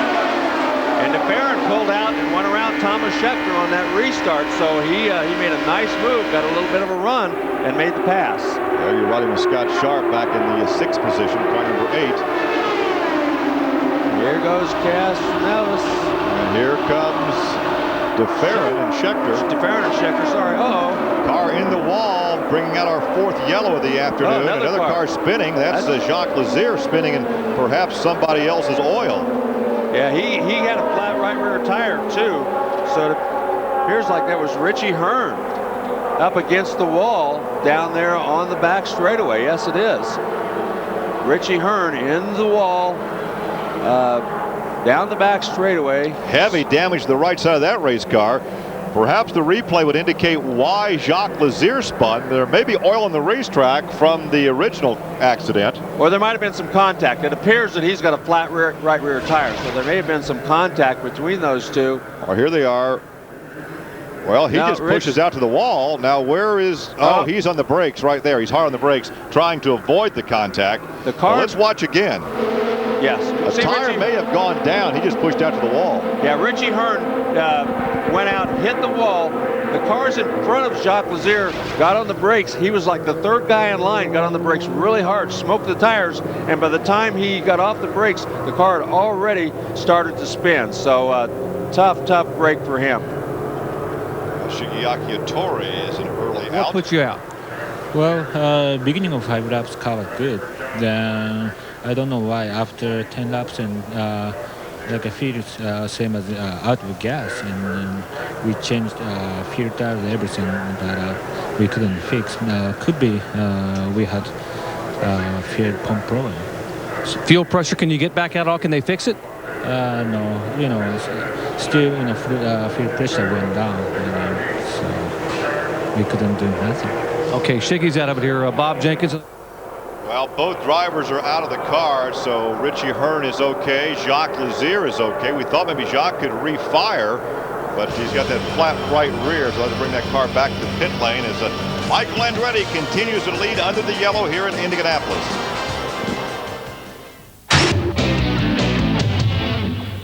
Welcome back. Well, with this yellow, there's a chance to meet the most successful team manager ever at the Speedway, Roger Penske. He's talking with Lee Diffie, who asked him about running 2 different makes of chassis. Roger, talk us through the process of hedging your bets and running 2 different chassis. Well, I think back at practice in California 8 weeks ago, we saw that the G-Force was very fast on the big tracks. You know, we had a lot of confidence in the handling of the Dallara, so we took the advantage of getting 2 of them, and we've been able to really test them. And at the end of the day, there's very little differences, nuances. One driver may be different than the other, and we let the drivers make the decision. Elio has always been more confident in the Dallara. He ran a test here at Indy in the G-Force, and it's just driver feel. On the other hand, Jill thinks there's some maybe better downforce, you know, in race conditions with the G-Force, and that's really the key thing, because anybody can run a fast lap here in the draft and with a new set of tires. The issue is when the race starts, who can run for 33 laps, you know, consistently faster, which vehicle. So I would say at the moment it's very, very close. If I had to do it again, I probably wouldn't do it knowing what I know today. How much extra work has it been for the guys in the team? Has it been much extra work? Well, as I said, we got the same number of guys. We just got better productivity for the last couple of weeks. Better productivity. Well, we've talked to Paul Cherry, of course, about the fact that Penske are running 2 chassis, and now we've got the man who sells G-Force chassis here. Christopher, it's a bit of a fillip for you, isn't it, really, to move in on Dallara in the Penske team? Of course it was. It was a great boost, and well done to the designers and everybody who made it possible, because after we ran very quickly at the opening test of the year over in Fontana, the Penske boys were interested. And like everything with the captain himself, you know, there are very clear rules about how you're going to deal with it. Nobody talked about it for a while. Yep, they have taken the cars, and I think it's just as he says. Probably in the end, you know, these are quite tight rules in the IRL, and though the designs look very different, they've ended up quite close. Obviously, we think one is a little better than the other, but it's the thing that's attracted Gilles de Ferran is the ability of the Peynos G-Force just to run consistently lap after lap in traffic, and he's been working very hard since qualifying, really on his race setup, so it's intriguing to see how he's going to go. Well, for me, from where I'm sitting, it costs a fortune in money to actually run 2 vehicles, 2 cars, 2 sets of spares, 2 sets of mechanics that are used to working on them. Paul, very quickly, a difficult thing to do, even for a team the size of Penske, I would suggest. Yeah, I mean, exactly as Roger said, you know, productivity's had to go up because there are literally everything is different for each car. However, just to backtrack a little, Penske go about it in a much different way to most teams. They even built a wind tunnel model, and they back-to-backed it in the wind tunnel between that and the Dallara. So they've gone right back to basics to be 100% sure. Incredible commitment. Well, let's go back then. We are live at the Indianapolis, and that looks to me like we could well be on a green. Well, Castroneves was got on the throttle pretty early. Is he going to try to make that pass going into turn 1?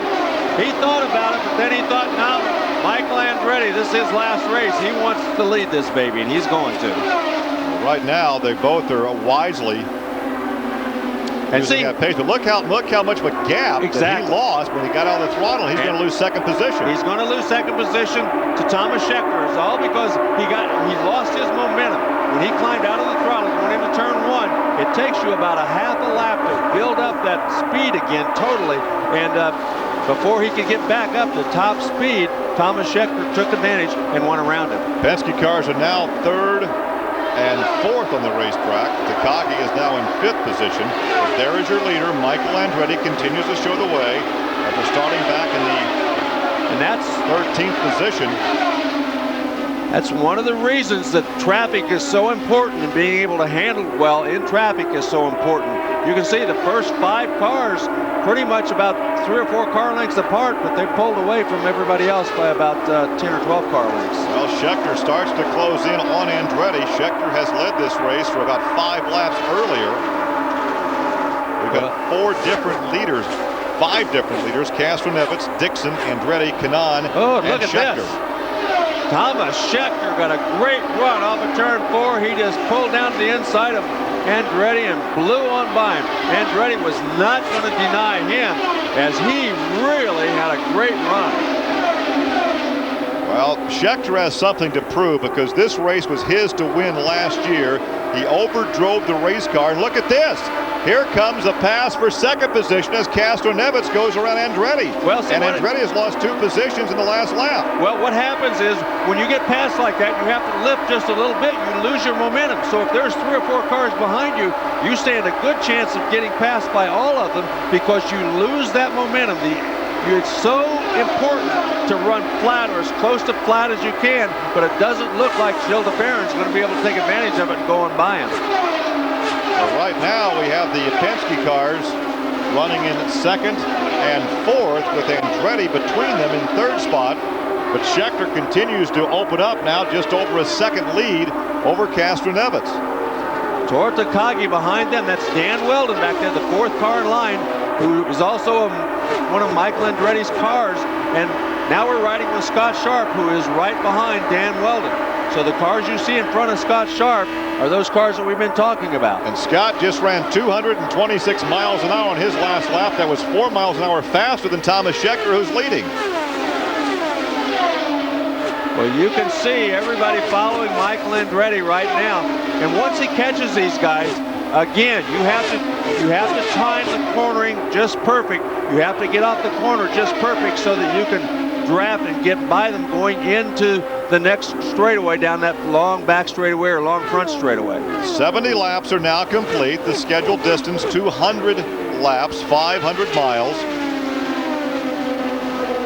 Long 5/8 of a mile straightaway. The turns are banked 9 degrees. They're a 1/4 of a mile through the turn, and 1/8 of a mile across the north and south short chute. Wow, look at this. These guys really battling each other. Sharp tried to go on the outside that time. Couldn't make it work. Barron that went by Sharp. And Alex Barron just moved up a position around Scott Sharp. Once again, your leader now with a half-second advantage is Thomas Scheckter. Scheckter had led by a full second, so Castroneves is beginning to close in. Tori Tatagi in the number 12 entry, back in 5th position. And Dan Weldon closing in the number 26 car. Yeah, Dan Weldon caught him a few laps ago. It looked like he was going to try to make the pass on him, but once he caught him, must not be handling in the traffic quite as well as he is out by himself. Because once he gets close, he loses some of the downforce on the front wing. The handling could go away. Well, that's exactly right. That's the reason it's so important to get through that corner and then try to pass him as you, as you're going down the long straightaways. Well, we thought that Barron had gotten around Sharp, but he didn't. Sharp's back in 7th. Alex Barron, last year's co-rookie of the race with Schechter, is back in 8th. Al Unser Jr., a 2-time winner, back in 9th. And Scott Dixon, the fastest rookie qualifiers, in 10th position. Yeah, the first 8 cars have really kind of pulled away from the rest of the field. They're a little bit, everybody else has fallen back a little ways, but right now, Thomas Schechter looking very strong, much as he did last year before his late race crash. Tony Kanaan back in 14th position, just went 225 miles an hour, and there is Al Jr., 4-tire change. Yeah, that's got to be an unscheduled pit stop. I'm not sure what happened. He could have had a tire pressure go down. They have sensors on board. Sensors on there. They can tell when a tire is going down, and he might have had a tire going down and knew that he had to come in. Well, there was no adjustment to the wing, just tires and fuel. Yeah, the only thing that you really can do in the race car as a driver is you can adjust the sway bar while you're out there on the racetrack. You don't have any control over the wings. You don't have any control of anything like that. So you can do the sway bar changes, and that's just about the only control you have from inside that cockpit. Well, Thomas Schechter leads for the 2nd time this afternoon. He led 5 laps earlier. Well, he's looking fairly strong, although Castro Nevis is hanging right with him. Yeah, that lead was a 2nd. Now it's down under a half second. Here they are down the front straightaway. And you can see those two have about 15 car lengths on Michael Andretti and Gilles de Ferran, and that they have a car. 2-second lead between 1st and 3rd right now. 2.5-second lead, actually. Yeah, 2.5 seconds. But on this racetrack, because you're running so fast, that's really only about 15 or 20 car lengths. Now then, it appears that Schechter can run just about as fast as he can run very quick. Castro Nevis catches him, and then he pulls away a little bit.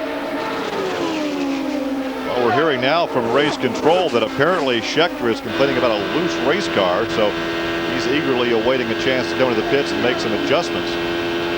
Well, if he's loose, then everybody else has got to have more problems than he's got, because his lap speeds have consistently been either the fastest or 2nd fastest, with Helio Castroneves being the quickest.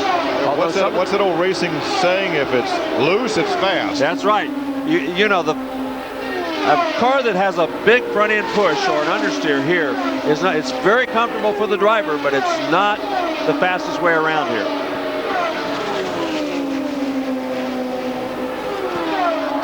Well, Schechter in car number 10 continues to lead this thing.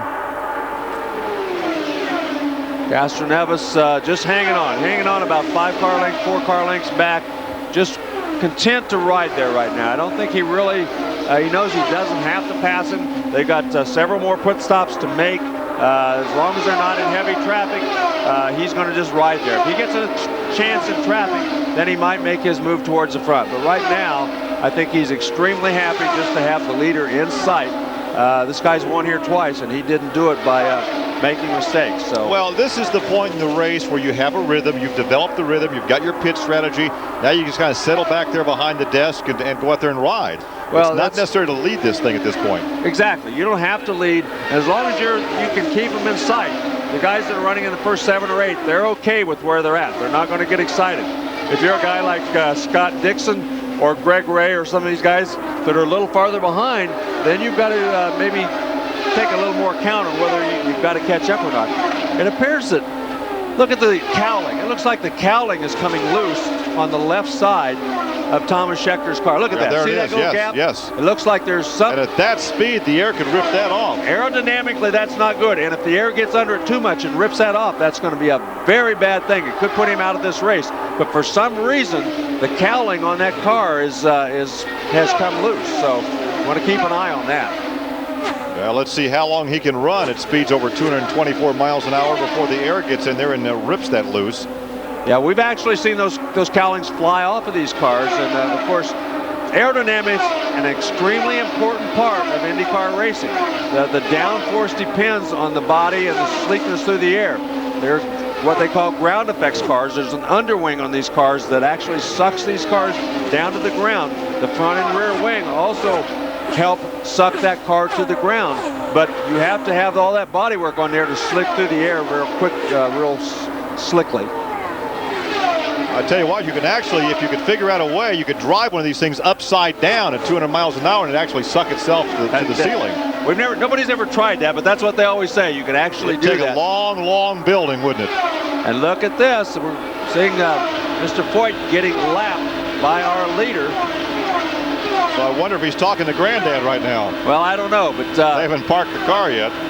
Michael Andretti has run 30 laps since his last fuel stop, so he's going to have to make a stop here probably in the next 8 or 9 laps if there's no more, if there is not a yellow. Foyt right now is 7 laps off the pace. He made numerous stops early with some type of helmet communication problem. Oh, look at this. Young Foyt almost made contact with Castroneves as Castroneves was lapping him, and he turned down into the corner and almost clipped his right rear wheel. Michael Andretti now coming up on Foyt. I think he'll want to make sure he's a little farther around him than Castroneves did. Oh, and look at this. He was clear down in the dust. That's the Ferret who went around Andretti. He was so far down on the inside of the racetrack, nobody'd been there, and he kicked up that dust. Yeah, that was not smoke off the engine. That was dust. That was just dust because nobody had been that low on the racetrack in that area. Look at that, Scott Sharp.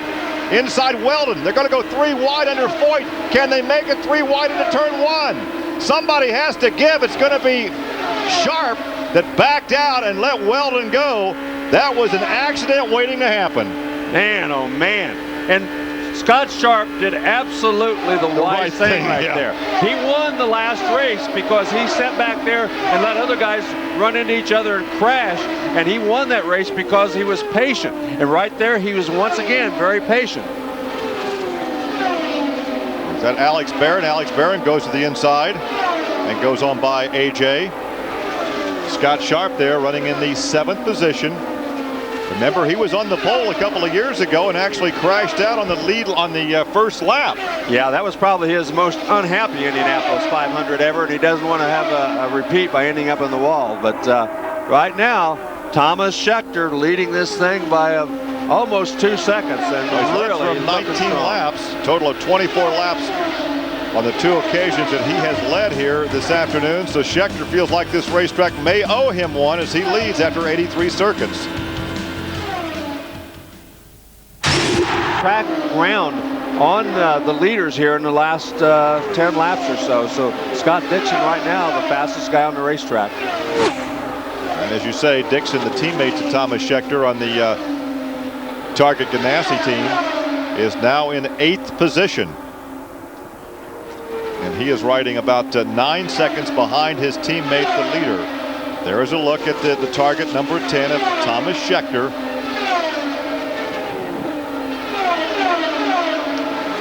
Our live coverage continues from the 87th running of the Indianapolis 500. Thomas Scheckter there in the Target number 10 with a 1.5 second lead over Helio Castroneves. Castroneves just kind of hanging back there, about 1.3 to 1.6 seconds behind. Been pretty steady for the last several laps. Michael Andretti has now run 38 laps, so he's going to have to make a pit stop here pretty shortly. His strategy of getting off sequence may backfire here. Tony Kanaan also in the same situation, so those guys both going to have to pit here before too much longer. Jimmy Kite was just in the pits in car number 18, running back in 25th position. Nakano's crew is getting ready for his pit stop, so the crews are coming over the wall, getting ready for another round of pit stops, perhaps under green. We have had a total of 4 yellows that has slowed. There's Scott Dixon. In the pit area, in and out, very cleanly, regularly scheduled pit stop. There's Nakano in the Greg Beck crewed number 54 car. And once again, for insurance purposes, they have the starter there in case they need it. And they're going to need it. Yeah, he's back in 23rd position, so pretty much out of contention right now anyway. Michael Andretti, though, he is going to have to pit shortly. He and Tony Kanaan. There you looked at Scott Sharp. Lost the position of Tony Renna. Renna now is in 7th. Scott is in 8th. As we're waiting on the leaders to make their next round of pit stops, scheduled pit stops under green. Well, I tell you, Michael Andretti is really stretching it. That's 40 laps. And remember, we've seen people run out of fuel here. Well, if he has a chance to win this thing, he cannot run out of fuel here. No, he doesn't want to do that. So he's going to have to make a pit stop very, very shortly. But there is so much telemetry on these race cars that they should well know when they're at the very edge of their pit window. Yeah, and you know, maybe they're getting a little bit better mileage, but we're being told now that he's going to head into the pits. There he is. So Michael makes a stop under green.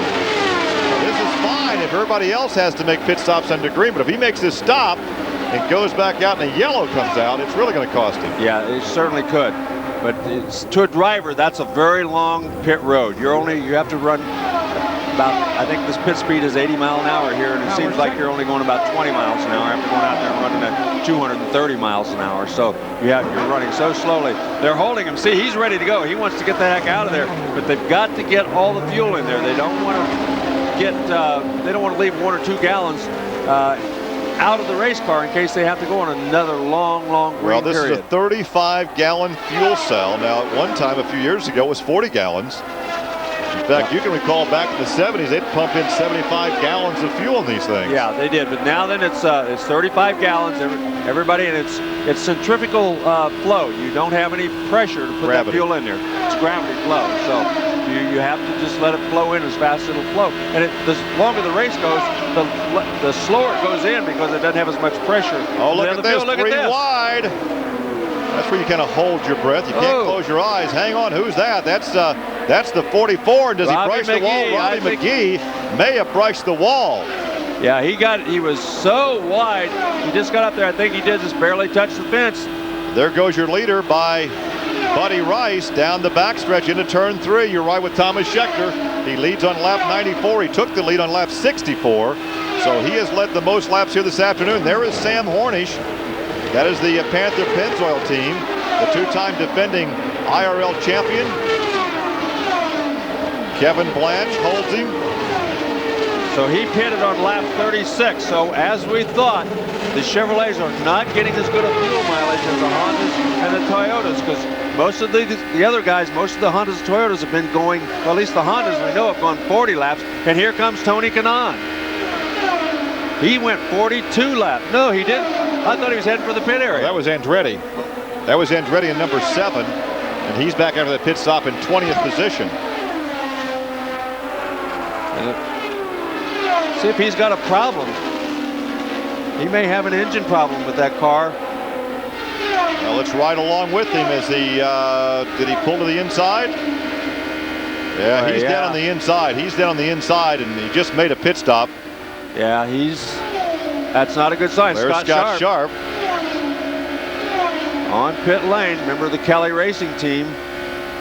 Winner of the... Oh, yeah, Michael Andretti. Yeah, Michael's headed for the pit area. Tough. So it could be an engine problem on Michael in his final 500. A problem with... And there's Scheckter. Scheckter is now in the pits. Thomas Scheckter, your leader, after 38 laps. He headed for the pit road, so he obviously not getting quite as good a gas mileage as some of the other guys, or he just elected not to take the chance. Now then we got Tony Kanaan in the pit area on his regularly scheduled pit stop, and he went a long way. He went about 42 laps, 43 laps. Look at that. Did he stall it? Yeah, there's Michael. They're going to take the cowling off of Michael Andretti's car, so the Honda power plant may have given up the ghost here this afternoon, and that may answer one of the many questions that we had that we said we would answer during the next 3 hours of our telecast. Michael could end the day in the same frustration he has seen year after year after year here at Indianapolis. For the 14th time, Michael Andretti is not going to win the Indianapolis 500. So a tough break for Michael Andretti. I know that's the worst feeling in the world when you come in here with this car that's able to lead the race, that you know can win the race, and to have something like that happen. We had a glimpse there of Castronevich, who leads for the second time this afternoon. There goes 16 Kenny Brack back out on the racetrack. And he must be having either gear problems or clutch problems, as that's the second time they've had to really push him to get him going. I think he's lost first gear in that car, and that's the reason he killed the engine the last time and had a tough time getting out of the pits that time. Well, Michael Andretti is finally calling it a day and a career. After 14 stops, he has failed to find victory lane, as his dad did back in 1969, and his driving career is now complete. There's a look at Mario. You know what it feels like to have your son out in a race car. He's hurting as much as Michael is right now. There's Michael's wife. Yeah, there's his wife. Give him a hug. Not very happy for those guys right now, but remember, as a car owner, he still has 3 other cars out there, and they all have an excellent chance to win this race. And there is DeFerrin in the pits. That is one of the 2 Roger Penske entries. Castronevich is leading, but he's going to have to pit shortly. He's been out there for 41 laps, so he too is going to have to make a pit stop. Alex Barron in 3rd place also is going to have to make a pit stop very shortly. There's Castronevich. So who will pick up the lead?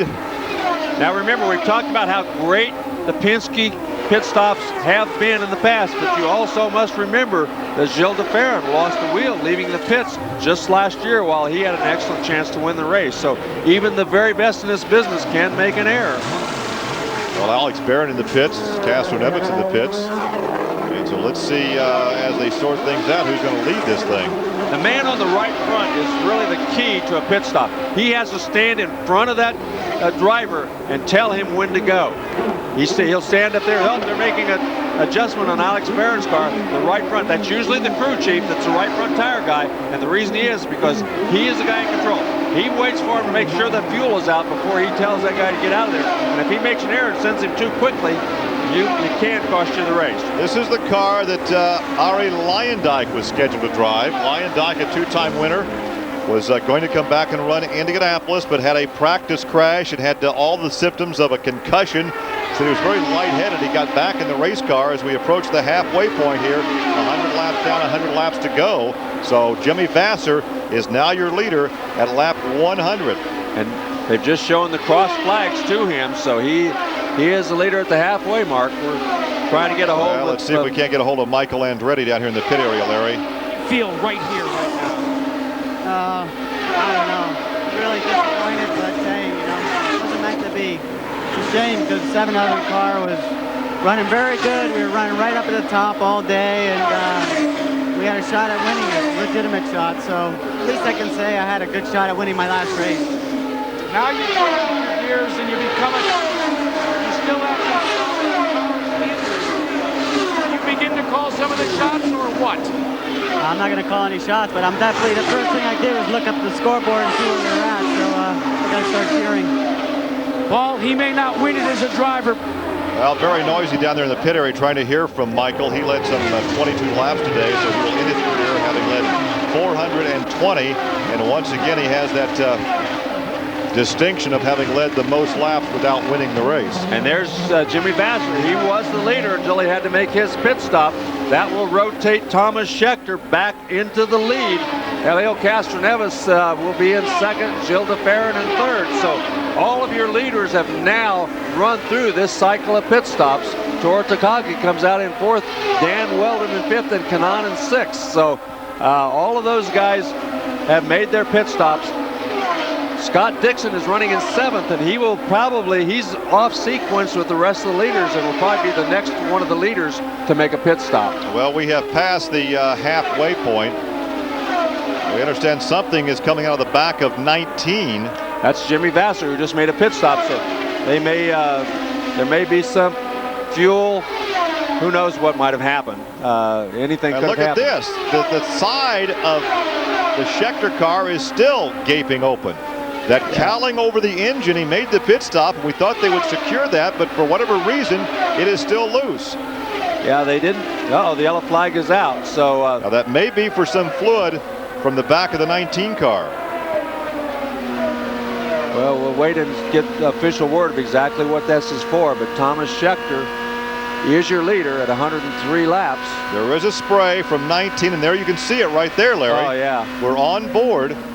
And he just... With the 19 of Vassar, and Vassar, well, he could be putting some oil on the racetrack, but he's headed for the pit area. Well, at speeds of 225 to 227 miles an hour, they don't take any chances.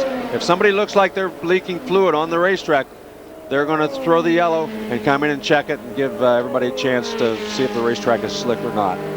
So part of the Ray Hall Letterman racing team, they have 2 cars here this afternoon, so the yellow is out after 103 laps. Thomas Schechter is your leader.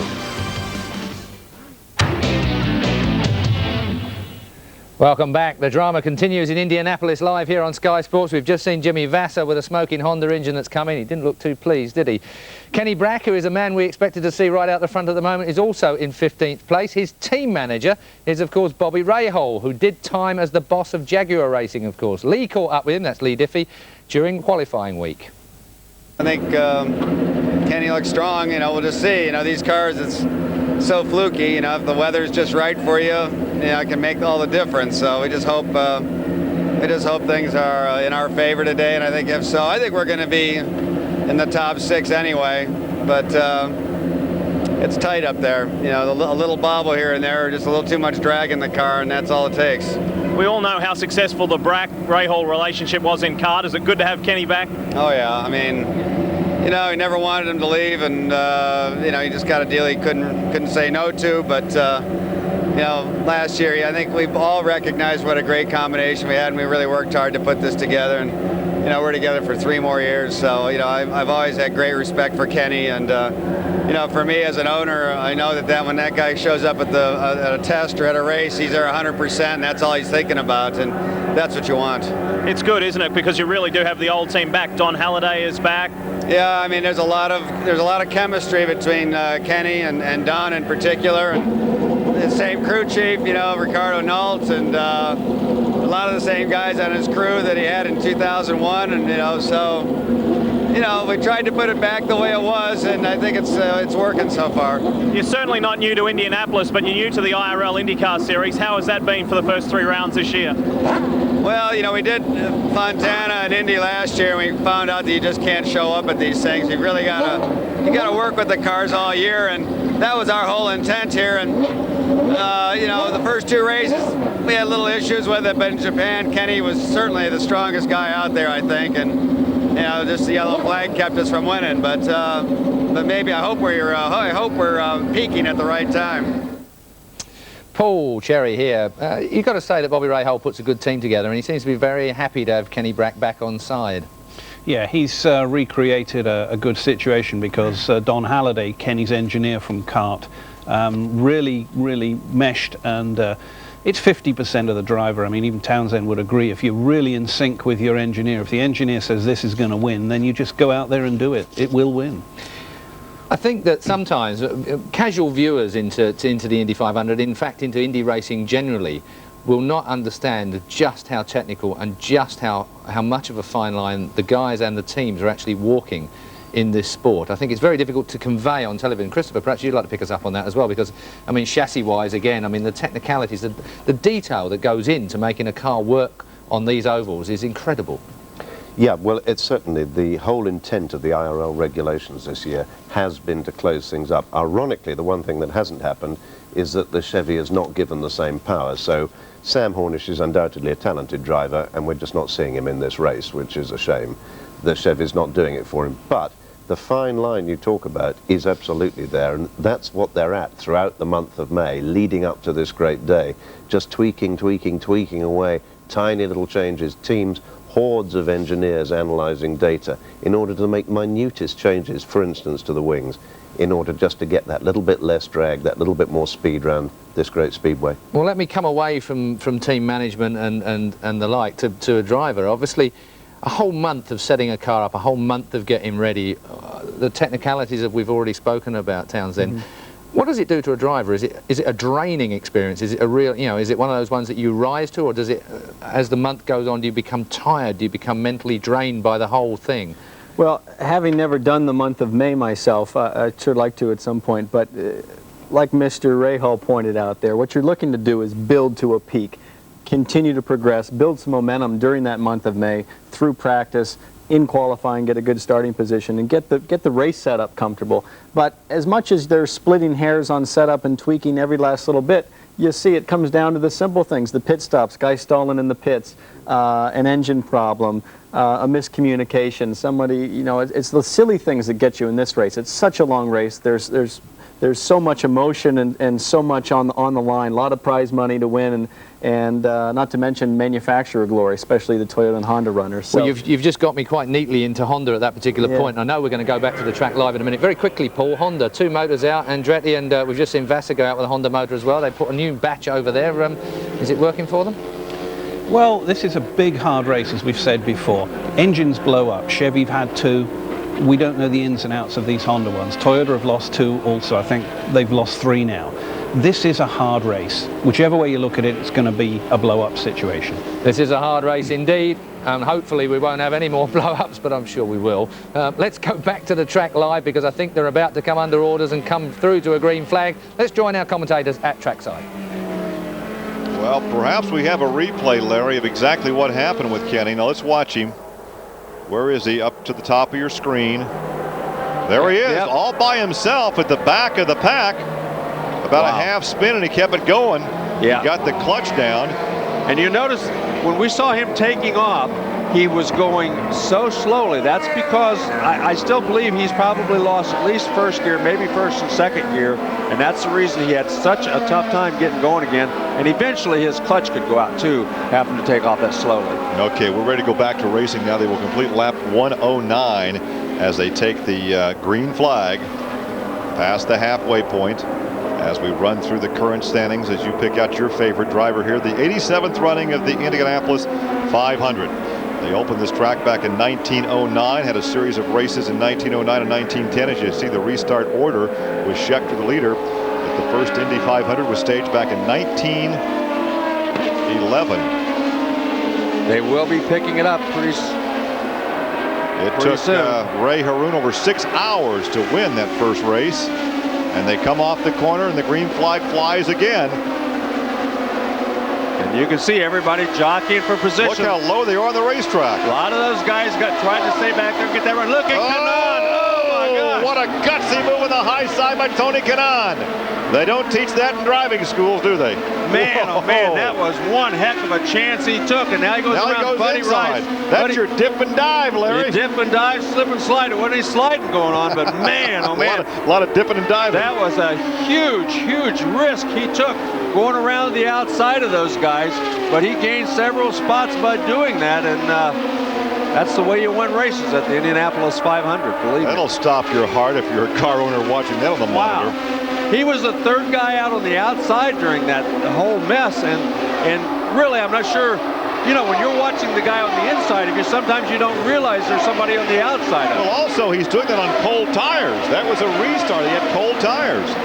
That's Robbie Buell just went around Buddy Rice, we just saw right there. So those guys all, even though some of them are a lap down, are still battling each other. Scott Sharp back in 9th position right now, and you look ahead to Alex Barron, who's in 8th. Look at this, 3 wide again down the straightaway.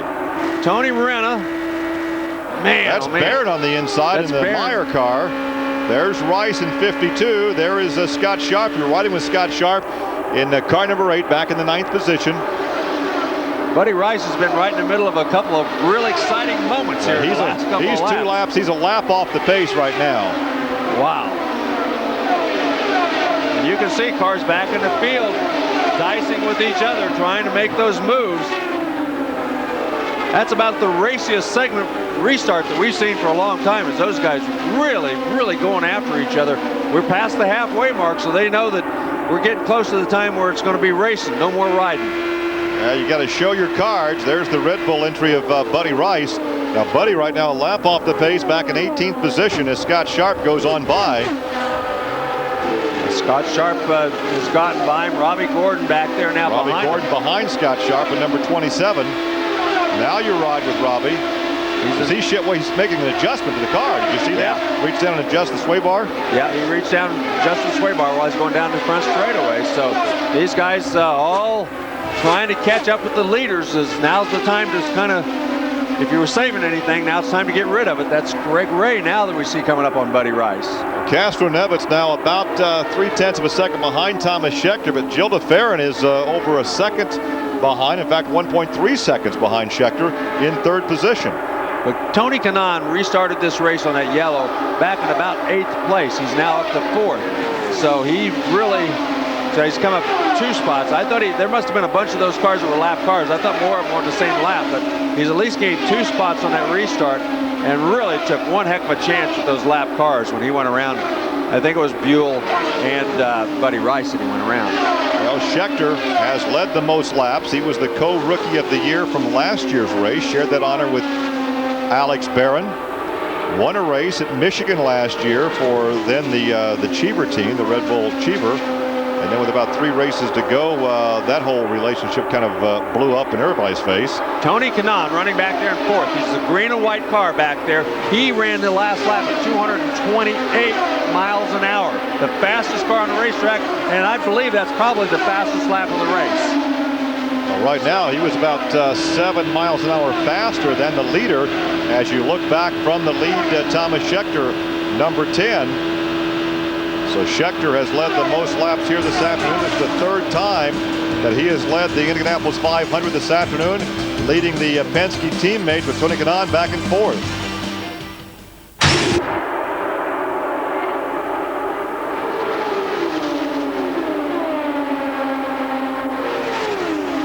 The configuration of the banking, the track has not changed.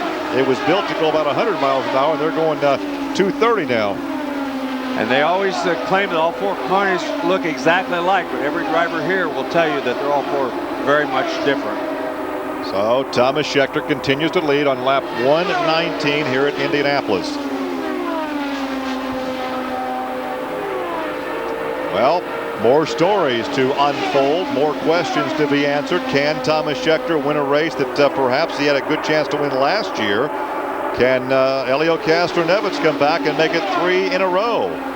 You take a look at those drivers that have won 2 in a row.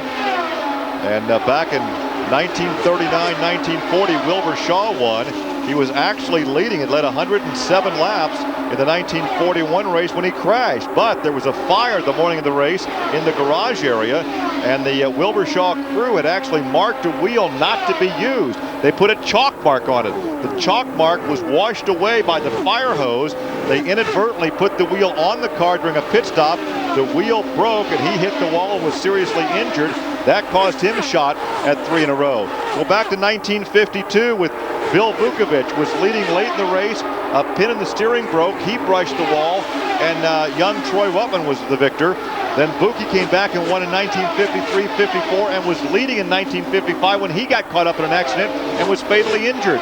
Al Unser Sr. won in 1970 and 71 and finished second in 72. So there have been some drivers knocking on the door to make it 3 in a row, but right now, Castroneves could be the first guy in the record book to do it. Well, we have a South African leading the race, 3 Brazilians following him very closely as that group of 4 cars have pulled away from everybody else on the racetrack right now. Dan Weldon running in 5th. He is from England, and the guy running in 6th, Tor Takagi, he is from Japan. So we have quite an international group leading the race here at the Indianapolis 500. Sam Hornish is the only Chevy-powered driver on the lead lap, and Sam now back in 13th position in car number 4, the Pennzoil car, the 2-time defending Indy Racing League champion. I believe Castroneves is not running at 100%. I think he's running about 9/10 right now. Very content with his position on the racetrack. Gilles de Ferran, Tony Kanaan.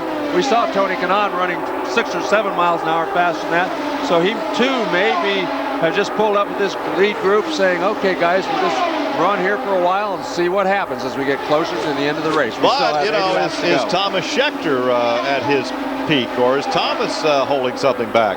Well, you know, you just don't know. We have a few more laps before they're going to show us what they have. That's right. There's 80 laps to go or 77 laps to go. So they have a few laps to go before they have to show their hand. But I think right now, each of them just kind of happy to be where they're at. They've got about a 5-second lead on the 5th place car. But it's going to be a very exciting end of the race if all 4 of these guys still running at top speed. Well, no one else has ever won in their first 2 outings. We've had rookies win the race before, but we've never had a rookie come back and repeat in his sophomore season. And remember, Thomas Schechter last year leading this race near the end of the race when he crashed coming off of turn number 4. So it's not over till it's over. Still a long, long way to go. Still at least 2 pit stops left for all of these guys. So I'm sure the crews know how much is at stake during these last couple of pit stops. Well, Robbie McGee goes another lap down. Well, Horny's just turned a lap at 224 miles an hour, so he's getting some horsepower out of that Chevy. Look at this. Kanaan on the inside of DeFerrin could not make the pass going into turn 1. Well, he thought about it and then thought better of it. But now DeFerrin's going to have to get out of the throttle as he catches up with this lap car. Let's see what happens here. That's Robbie McGee in the 44 car. He's trying to pace it so it gets him about right there. And now that's going to put the lap car in between these two right in the corner. I thought Kanaan might have had a chance to get around him right there. Oh, in the short chute. Oh, Kanaan has taken a few chances at this racetrack so far today, and that was one of them. But you have to take chances if you want to win at Indianapolis, because believe me. Yeah, but there's still about, 74 laps to go for chances like that. Well, yeah, but still, you have to take chances here, and I think he's one of the guys that's proven he's not afraid to. And Thomas Schechter, obviously, another one. We're watching from a distance. We don't know how it feels to the race car. Maybe to him, that really wasn't that much of a risk. Well, probably wasn't to him, but it's still, when you pass somebody in a short straightaway here, it's a pretty tough thing to do. Now Tora Takagi has gotten around. He too running very well here at this racetrack. He's been fast all month. He was ahead of the leaderboard several days during practice. Of course, the last race of the season, the last race that we went to was in Motegi, Japan, won by Scott Sharp. And I'll tell you what, if a Japanese driver should win this thing with a Japanese power plant, they're going to celebrate for a while over there. He would be a national hero without a doubt. Immediately, the biggest sports hero in all of Japan if he were to win this race here today. There's no question about it. Driving for Mo Nunn Racing, a Toyota-powered G-Force chassis. Oh, we got somebody a car in the wall. Man. Lap 127. Be a lot of pit stops. Can't see the number on that car. We're hearing it's Dare. Ayrton Dare brings out the 6th yellow of the afternoon, and that will open up the pits in a couple laps, and you'll see all the leaders in for another routine pit stop. Has not been a good day for A.J. Foyt Racing. Tori out, and he's now in the fence. A.J. Foyt IV not running very well, so not a very good day at all. Let's watch what happens here. He just pushes out on his own. Yeah, hit the safer wall, that new barrier they installed last year. I believe what happened was one of the faster cars got under him, and he. Well, that's late in the sequence right there, so we really can't tell. Yeah, I think a faster car got under him down a short straightaway. As he went into the corner, he was out a little bit wide, and he got into the marbles and just absolutely could not turn it. He kept it away from the wall, but he got clear around that corner and it hit the wall almost in the same place that the other car did a few laps ago. Well, in 3 races, he was 25th back in 2000, 8th in 2001, and 13th last year, and he'll finish down toward the second half of the field this year. So momentarily, as you see, all the crews are prepared to bring their drivers in. Yeah, the pits are now open. Pits are open. There's a look at the safer wall. Yeah, that's the safer barrier. Those blocks, that space in there, there's a styrofoam blocks. And when you hit that safer barrier, it collapses. That styrofoam kind of catches the energy. Absorbs the energy, yeah. And so that's a steel. The cement is the back part of it, and the steel in the front, and styrofoam in between to help absorb the energy. And it's worked extremely well. Every driver that's had the unfortunate occurrence of hitting that has had high praise for it. Here you are. Pits are open, and everybody's coming in. Now this is the real pit stop contest that counts right here. If you can get your driver back out in front, you're going to make it very difficult for those guys who are behind him to make the pass. We saw all 4 of those leaders all running about the same speed. So we'll see if the Penske's or the Andretti Greens or the Ganassis can get their guys out faster than anybody else, because the winner of the fastest pit stop is going to have the lead after this is over. Well, Schechter out in 10.6.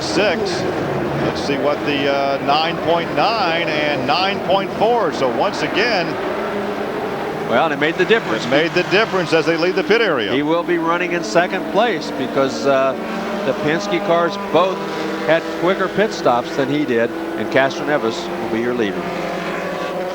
So Castroneves leads for the third time this afternoon as they run under yellow here at Indianapolis. To the 87th running of the Indianapolis 500 here on Sky Sports. We are live and we are on our 6th caution of the afternoon after Ndare found himself in the wall. Still with me here in the studio are Christopher Tate and Paul Cherry. And Christopher, if I can come to you first of all, please.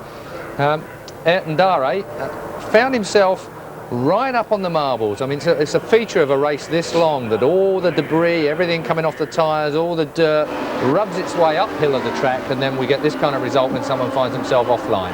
Yes, and you know, for the casual viewer dropping in and enjoying the Indy 500, sometimes you look at that and think, well, hey, why just couldn't he get it back online and into a straight line? But the fact of the matter is, you can see there, that's actually a very good close-up shot of all the rubbish that there is lying on the final 4 or 5 meters of the track. And once you move out onto that area, you really are had it. And someone's just been knocked over in the pit lane. I don't like the look of that. No, we've got a man down in pit lane at the moment. That's one of the fueling men. Let's take another look at it now. It's we're getting a bit of a replay of this. Paul Cherry, I was going to come to you in a second or two regarding the circumstances today. Let's take another look at this very quickly. Yes, it just caught the wheel that he was holding and was bounced up into his stomach. I'm sure he's probably just winded, although it is speculation here. You can see just caught him in the leg. No, I think yeah, what happened was the wheel has flipped up into his leg. He's the one of the refuelers, so now already there's an issue regarding a safety problem on the refueling. And of course, they're only allowing so many people over the wall. I wonder in those circumstances how that works. If we've got a man down. It doesn't matter if he's that side of the wall. Unfortunately, the only thing that can happen is he needs to be heaved over the wall and a fresh man put on, because you can only have the 6. Stretcher bearers to the fore then. Now, I was going to come to you, Paul Cherry, if I can, regarding the remaining strategy on this. Well, in fact, Paul Cherry, we will come back to you in a moment because we're live after 130 laps of the 200. That's what it looks like. Let's go back to the track. So under yellow, 130 laps are now complete as the cleanup continues off the second corner, where Ayrton Dare made contact with the safer barrier that was installed for last year's Indianapolis 500. Thomas Schechter back in second position. DeFerrin is third. Kanaan is fourth. Then Takagi. Scott Dixon has made his way back to 6th position. He was out of sequence there for the pit stop, so he's back to 6th. 7th is Tony Renna. Scott Sharp is 8th. 9th is Alex Barron. And 10th is Al Jr. And there is a look at the crew working on Robbie McGee's number 44, and they're not doing that with much speed. They're very slow right now. No, they're not. And he's, remember, he's the one who got out and just brushed the wall a little bit earlier in the race, and that could have had some effect the longer they ran. But they've got some sort of suspension problem with the front end. You can see they're looking, maybe that his brakes are not working properly, or the steering's not working. They're working with the steering wheel, so he's got a problem with the steering, and that could have been a result of that little bump he had with the wall a little earlier. 131 laps now complete. Castroneves for the third time this afternoon leads. We've had Castroneves, Dixon, Andretti, Kanaan, Vassar, Schechter have all taken turns at the point this afternoon. Kenny Brack is now 3 laps down as he's had some sort of problems in his back in the pit area. So obviously Team Rahal not doing very well right now. They're one car out of the race. They're still working over the crew member down there in the pit area. So as long as they're working on that crew member, they're not going to restart this race. So we could have a few more laps before they restart this race. So once again, the work continues on that is the 15 car of Kenny Brack. So after today's race, we move on for a night race at Texas Motor Speedway, and that's always fun to be in Texas at night. Then it's Pikes Peak International. That will be back-to-back weekends on June the 7th, June the 15th. Then the night race at Richmond on June 28th. So we'll be there with live coverage for the rest of the Indy Racing League season. Well, but this is the one race you want to win. Yeah, and this is a tough break for Kenny Brack. They're working back there around that clutch, around the rear end. Gearbox. I'm sure that they've still got problems with that. As we said earlier, we thought he lost at least first gear, maybe first and second gear. They're trying to rectify that, but it doesn't really matter now because they're 3 or 4 laps down. Well, the work continues there in the pit lane on the injured crew member. As we watch the activity around Kenny Brack's number 15, the Greg Beck crew member is on a stretcher and being removed to a golf cart to be taken to the infield care center. Kenny Brack's car, they had the wing off of that car, put it back on. They're trying to get fix the gear problem or clutch problem, whatever it is. Probably gear. I think they lost first or second gear in that thing. And obviously they're already several laps down, so 4 laps down at this point, and so his day is over as far as his chances of winning this race. Well, it'll be interesting, Larry, to watch Tony Kanaan on this restart. He was most impressive. Yes. And exciting on that last restart. Well, I tell you, you can take some chances like that, and sometimes you have to win this race, but boy, oh boy, it certainly is a huge risk when you take a chance like he did. We're still trying to get the identification on this crew member that's being taken back to the infield care center. And tell you what, there are some cities in this country that do not have the medical facility that we have here at the Indianapolis Motor Speedway in the infield. Yes, they have an excellent medical staff here at all times. They have a hospital in there that can take care of things. And, of course, they have a helicopter standing by in case there's any really grave injuries. Yeah, we're about a 5-minute helicopter ride, if that long, to Methodist Hospital in downtown Indianapolis, which is just due to the east of us down 16th Street. 350,000 or more people here at the Indianapolis 500 here today. Every seat is full, it appears. And no, they're not. They're all standing. Well, that's true too.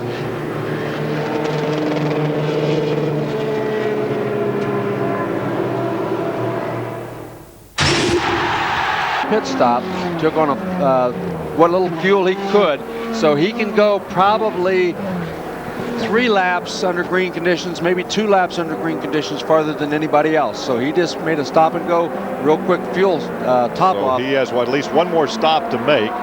Well, all these drivers have at least one more stop to make. Yeah, all of them have to make at least one more stop. If everything went perfectly, they could do it one more. More than likely, they'll have 2 more. All right, we'll have the green flag, and here it goes. Kanaan again. That's Yasakari. He's going to go by in the short chute. Man, I tell you, let's just stay on him. Let's just ride with him the rest of the race. Yasakawa's a lap guard. Down. But look at this. Here comes DeFerrin to the outside of Thomas Scheckter. And DeFerrin moves to second position. Thomas Scheckter, that's the second time that he hasn't got a great start. I'm not sure exactly. Here comes Kanaan too. Yeah, he just he just didn't get a very good start, and he's still not up to great speed right now. I think there may be a problem on car number 10 as Kanaan goes by on the high side and moves up another position. So Thomas Scheckter has lost 2 spots in less than a lap. Either he has lost a gear and is taken a long time to get up to speed, or he's got bigger problems. The best thing we can hope for, or he can hope for, is he's about to get passed by somebody else. So the Penske cars are running 1-2 with Castroneves and DeFerrin. Tony Kanaan is third. Scheckter is falling back. He's in 4th right now. Yeah, Takagi is right behind him and Scott Dixon. So those guys, the first 3 have pulled out into a big lead because Scheckter seems to be holding up the rest of the pack. But don't go away because we have a long way to go. 64 laps to go and a whole lot of shaking loose to do before we come down that checkered flag. Yeah, Tor Takagi tried to get around him and had to back out of the throttle, and he lost a lot of ground to Thomas Scheckter. It looks like Schecter's now up to top speed, so he may have just missed a gear. I'm not sure exactly what happened. These are sequential gearboxes, so he shouldn't have missed a gear. but he might have gone right through fifth into sixth or something and had too high a gear. Not sure what happened, but he did not get a very good restart. Well, the Marlboro Penske cars are 1-2, but Tony Kanaan would like to have something to say about that because he's back there in third. He looks to the inside, not a place where you're going to pass. Right there in the short chute. They've now run 136 laps, so they're to the point of the race where they're going to be trying to see what they have left near the end, whether they can make the pass, whether they can run real close to a guy through the corner. So Tony Kanaan right now kind of seeing where he's at compared to the two Penske cars. And they have really not made many adjustmts during the pit stops on these things. We've seen 4 tires that we may have adjusted some air pressure, and they're making some sway bar adjustments in the cockpit.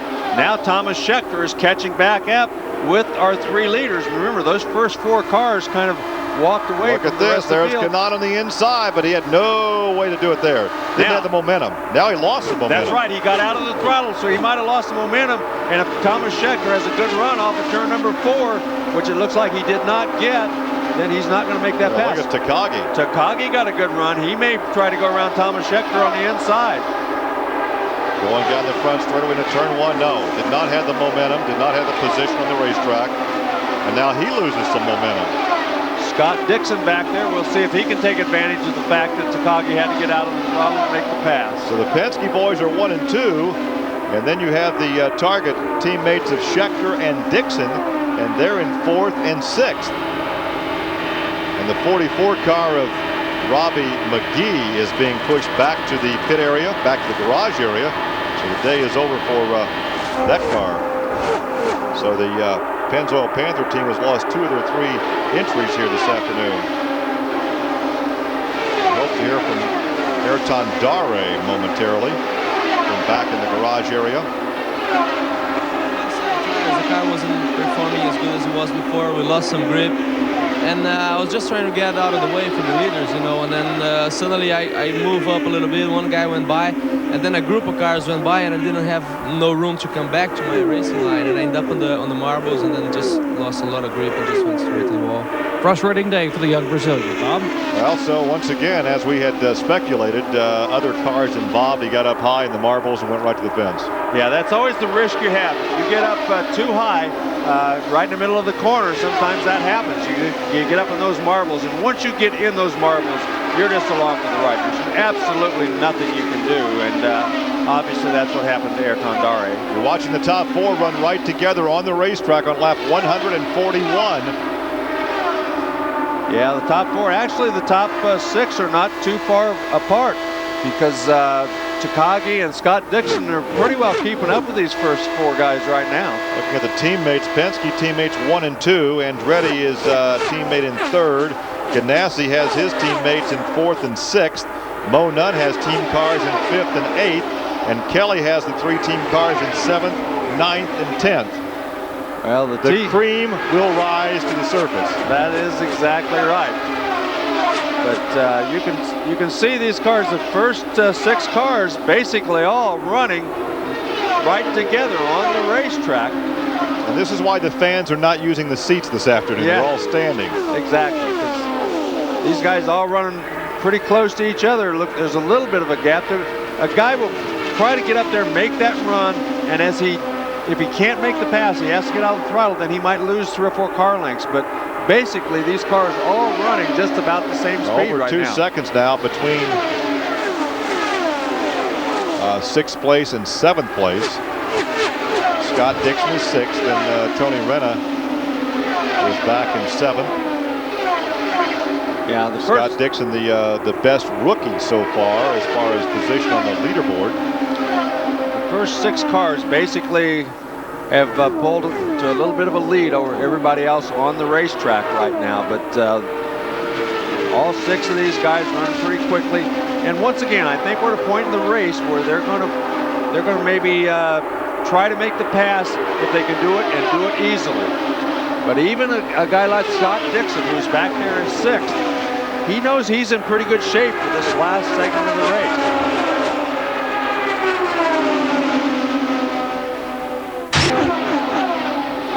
Off the second corner, you saw the luxury suites there outside turn 2. And down the backstretch, you're wide with Thomas Scheckter. Now Scheckter is now 1.3 seconds behind Castroneves.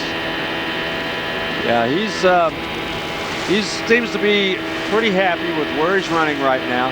He's running that position in about the same speed for the last 6 or 7 laps. Scott Dixon back in 6th seems to be the one guy who has kind of looked to the inside of Tora Takagi a couple of times, but hasn't yet really made an attempt to go around. You know, Castroneves loves trophies.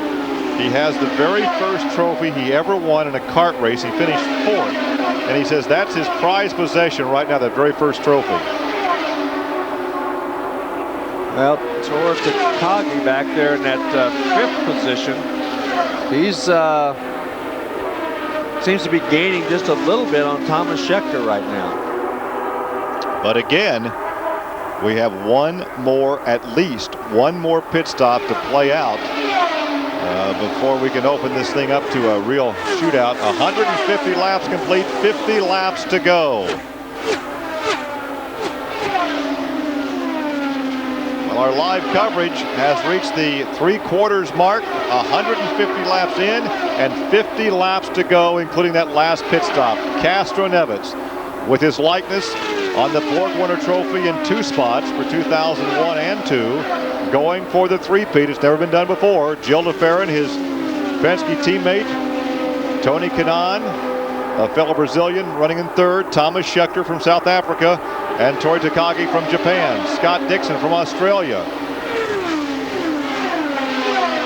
He's, you know, this place can play some funny tricks on you, though. You never want to count your chickens until they're hatched here, because I'll tell you what, it's a very, very tricky place. We've seen guys fall out with as little as 2 or 3 laps to go while leading this race, so it's never over until it's over. Well, and right now, these guys, we talked earlier about maybe Castroneves not showing exactly what he had and maybe running at 9/10.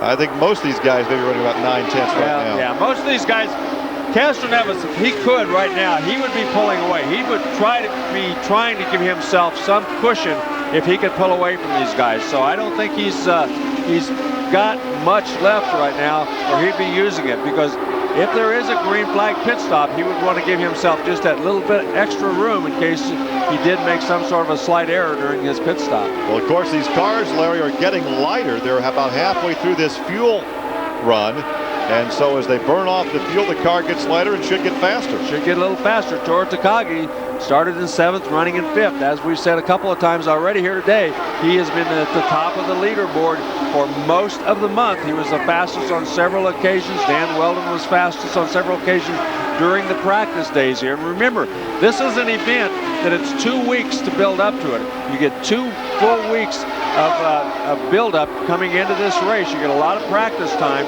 and the guys who took advantage of that, you can see, are up in the lead right now. Well, we've been coming here, Larry, for a lot of years. I'm not sure which was your first race. My first full 500 was back in 1963. I don't recall seeing this late in the race the top 6 nose to tail. I would have to agree with you. I don't remember ever seeing at the 3/4 mark 6 guys all within a half straightaway, basically within 2.5 seconds of each other. That's the closest 6 cars I believe I've ever seen. And these guys all, you know, they're not racing each other really hard right now, but I can promise you, if they're running this way with 10 laps to go or 15 laps to go, it's going to be a lot different story. Well, another problem for Robbie Buell. Robbie Buell up in turn 4. This apparently will not bring out the yellow flag. So good, we continue to race with the top 6 running right together on the racetrack. So Buell apparently is out of the race. Yeah, he got down there. He was going to try to make it into the pits. When he saw he wasn't going to make it, he got on the brakes right by that exit. Good sportsmanship on his part to get off the racetrack so it didn't cause the yellow.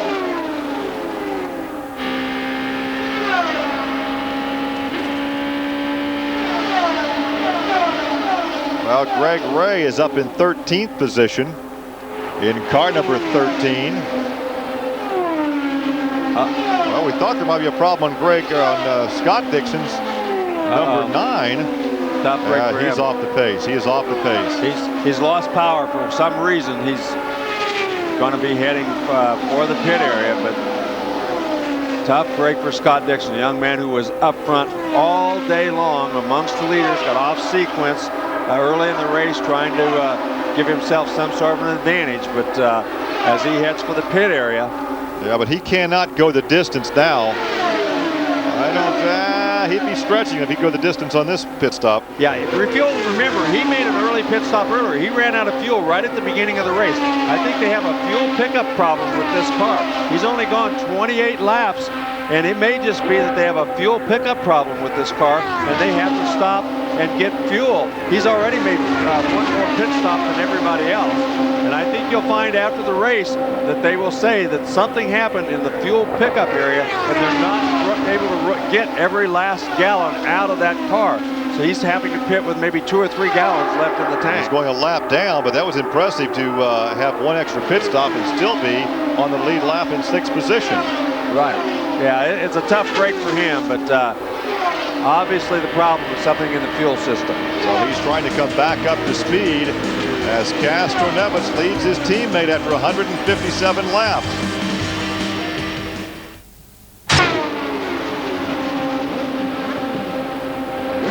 After that last little incident, they had fuel in, but they did not get new tires, so he's making a pit stop sooner than he normally would. Sam Hornish has a 24th, a 14th, and the 25th the last 3 outings here at Indianapolis. And right now, with the underpowered Chevrolet, he's back in 9th position on the lead lap. Your leader is Helio Castroneves, DeFerrin is second. And once again, the top 5 are separated by about 2.8 seconds. First to 5th. Tori Takagi is now in 5th position at 2.8 seconds behind your leader, and Castroneves now enjoying a second advantage over his teammate Jill DeFerrin. That's Dan Weldon right behind. Oh, Sam Hornish heading for the pit area, and again he ran 34 laps. The smoke is because you have to be down to a certain speed. It's a penalty if you speed on pit lane. He was obviously coming in pretty quick. Ooh, a white mark on his right front, probably from stopping and getting some paint on it. There at first I thought it might have been the cord showing, but it wasn't. It was some paint where he just got on the brakes so hard and he got some paint off one of the white lines on there. Well, they top off the fuel again, taking longer to get the fuel in. Tires on the car.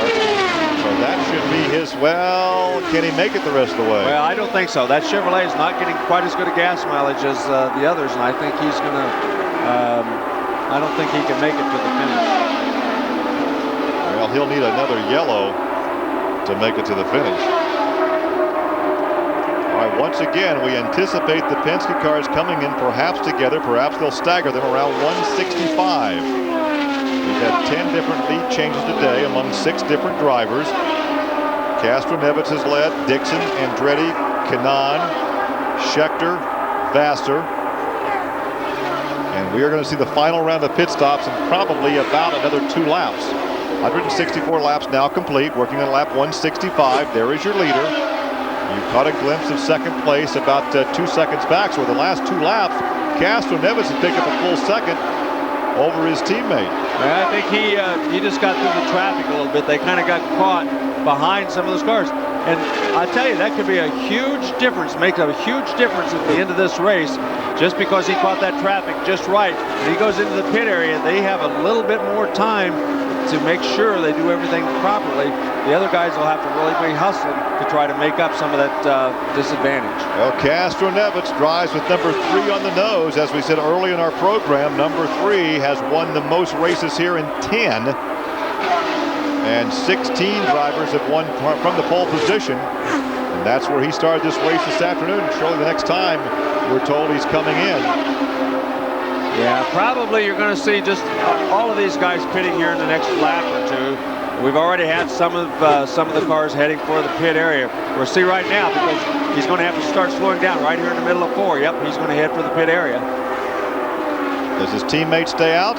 Oh, you can see everybody smoking those tires, trying to get slowed down to the proper pit speed.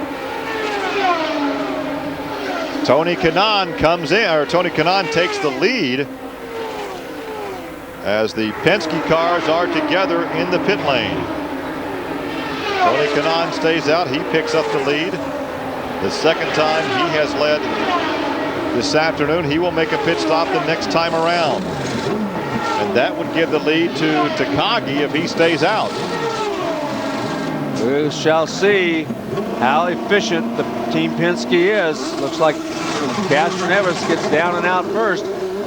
Looks like both of those pit times were about the same. Remember, Castroneves had about a 2-second lead on him going in. Here comes Kanaan. 11-4 for Castroneves. Here comes Kanaan.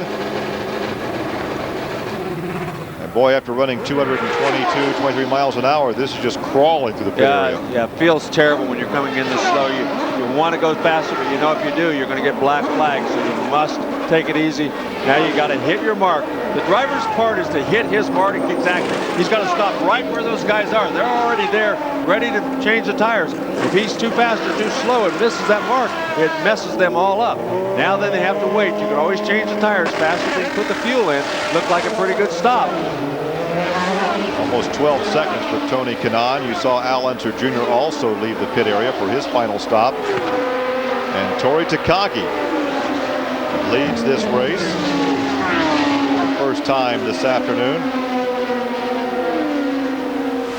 So Castroneves, now here comes Thomas Schechter into the pit area. So we'll see if he can, his pit crew can get him in and out in time to take this lead. Because he ran those extra couple of laps, he may have gained a little bit of an advantage. Tires were changed very quickly. You see him put the starter down just in case he kills it. They want to make sure they get every drop of fuel. Again, looked like a pretty good pit stop. Okay, now in America we have short track races, and they have what they call trophy dashes. Only a few laps for all the marbles, and we're going to have a trophy dash here this afternoon for the victory in the Indianapolis 500. Takagi led for 1 lap, and that let's see who will put back in the lead now. Alex Barron also in the pit area in car number 20. Takagi missed his pit. He missed his pit area. He went so far in that they couldn't get the fuel in. Couldn't reach it. See his marks? He missed them by about 3 feet. They couldn't put the fuel in. That's going to cost him a chance to win the Indianapolis 500, and that's a mistake. It looks like a very simple thing to do, but he missed his marks, and that's very, very costly. DeFerrin has apparently gotten around Castroneves, and DeFerrin will be your leader. Wow. Let's watch on a replay on how it happened as DeFerrin gets the lead. Here it is across the short chute. A.J. Foyt also up there. It was a lap car. Foyt was running so slow that Castroneves had to get out of the throttle. When he had to get out of the throttle, DeFerrin had a big run and went around him. I wonder what will happen here if teammates are running 1-2 near the end of the race. What will the captain do? 30 laps to go.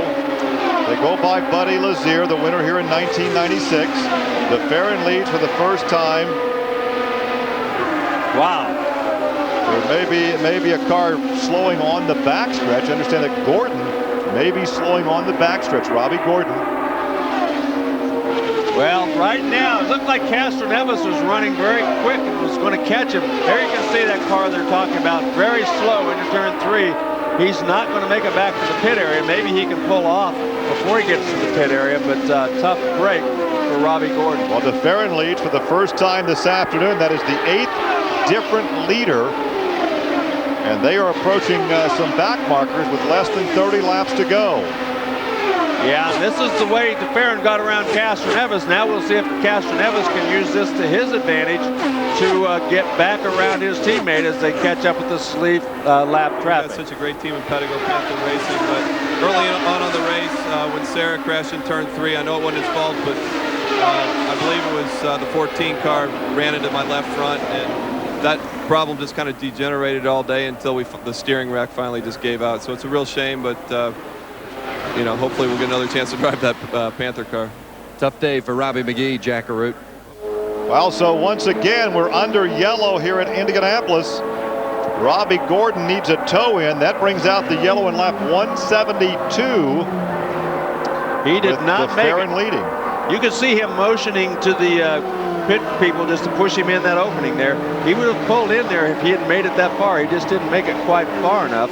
So they're just, we'll see if they pull him in that pit area or if they try to pull him all the way back into the pits.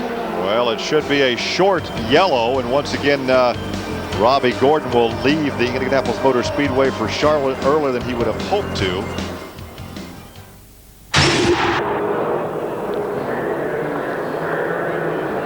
Well, car 91 has been called to come in. That is Buddy Lazier. That's the Himmelgarden Racing injury. A gutsy win for him back in '96. He had a broken back, suffered in a practice crash at Phoenix when he and Lynn St. James got together. In fact, part of his wing broke off entering the first turn. He broke his back, and that was just a gutsy ride to win this thing in '96. And that's a big break for Thomas Schechter, Scott Dixon toward Takagi, because trying to get around that lap traffic this late in the race is not a good thing. So he's going to be in the pits. They don't have anybody between themselves. Actually, the first 6 cars are all right nose to tail.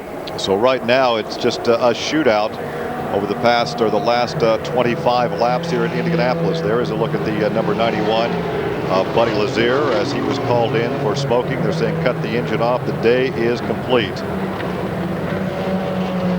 So the 1996 winner is, we are live from Indianapolis. You see a good look there at the Himmelgarden Racing team, and Buddy Lazier, who started this race in the 21st position next to his brother Jacques, is going to be out of the race, and we're going to have a clear racetrack in front of the leaders. Yeah, so it's like Farron, Castro-Neves, Tony Kanaan, Thomas Schechter, Troy Takagi, and Sam Hornish. Sam now up to 6th position. Yeah, Sam. Well, I'll tell you what, wouldn't this be a win for Sam Hornish? Yeah, Scott Dixon had to come in and make another pit stop. Remember we talked about him not being able to run as many laps as everybody else. He's dropped in and made another pit stop, I believe, is the reason he lost a couple of spots and Sam Hornish moved up. Well, Lazier, a former Indy Racing League champion, former Indy 500 champion. There is the restart order, and now can we go green the last 25 laps of this event? Look at this. Toward Takagi on the inside of Thomas Schechter. Oh, he couldn't make it. He couldn't make it. He didn't have the momentum. They were alongside. In fact, they almost touched. Schechter just outbraved him on that one. That's all that was, sheer bravery. He ran into that corner on the outside, didn't give in, and finally Takagi decided maybe I better just let him go a little bit because he's not going to let me do this as easy as I thought he was going to. Riding with Sam Hornish back there in the 6th position, 7th position. He got passed by Weldon. Weldon, the rookie, goes to 6th. Sam drops to 7th. Scott Sharp is 8th. Well, Dan Weldon's been kind of laying back a little bit. He hasn't been as strong as the middle part of the race as he was at the first of the race, but all of a sudden here near the end of the race he seems to be running a little faster than he did earlier from, say, laps 50 through 150. Well, Team Andretti with teammates Tony Kanaan in 3rd and Dan Weldon in 6th. And then you have the Penske teammates running 1-2, Jill DeFerrin and Helio Castroneves. Well, we're going to see now what kind of team plans they have because things are getting down to the nitty-gritty. This is when it all shows. And look at Castroneves. He's right behind him. Tony Kanaan, a couple of car lengths farther back. Well, you can see Castroneves got very close to him going down the straightaway, but in the corners, because of the draft, the dirty air they call it, he had to fall back a couple more car lengths as they went through those corners. Well, recall back in 1970 and 71, Al Unser Sr. won it back-to-back and then finished 2nd in 1972 to a young driver named Mark Donahue, who was driving for Roger Penske.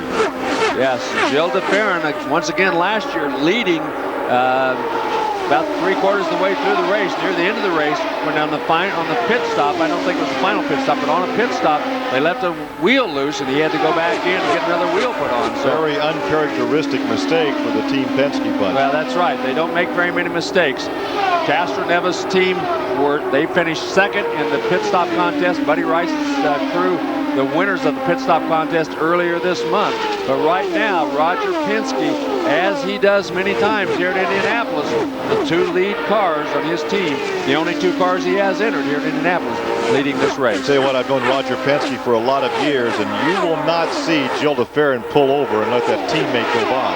And there is Roger Penske we're taking a look at, and you've got to be wondering, you know, he's not going to have DeFerrin pull over and let Castroneves around. These 2 guys racing each other. There's not going to be any team orders, I don't believe, like that. The orders will be don't take each other out. Exactly. We don't want you both in the wall.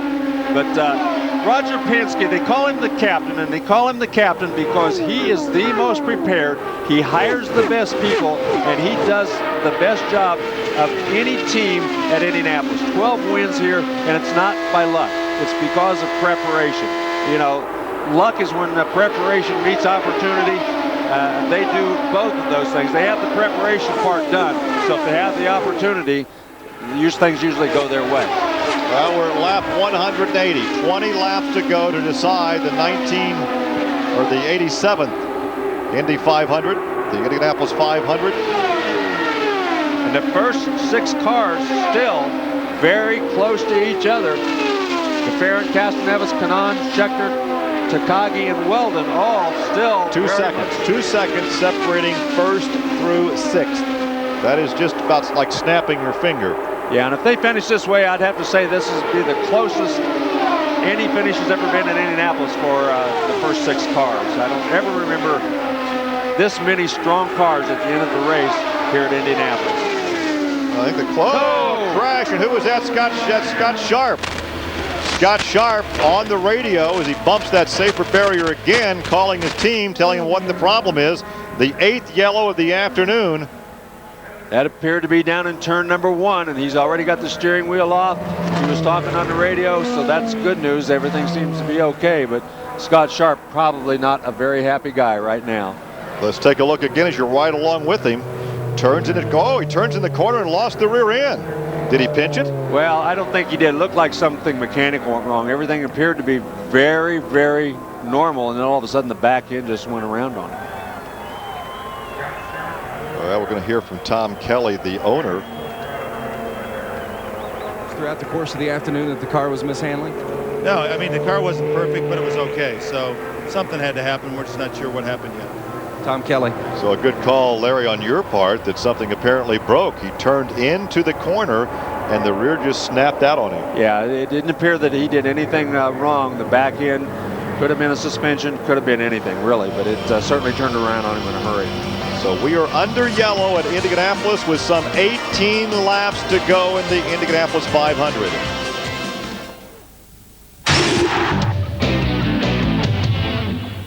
Welcome back, and welcome back to the studio here at Sky Sports. We are under our 8th yellow of the afternoon. Just a quick check there on my paperwork. And it was, of course, Scott Sharp that went into the wall. And right alongside me here, Townsend Bell. We have to say that at first it didn't look like he did anything wrong, and then we got a replay of him kissing the wall at turn 4.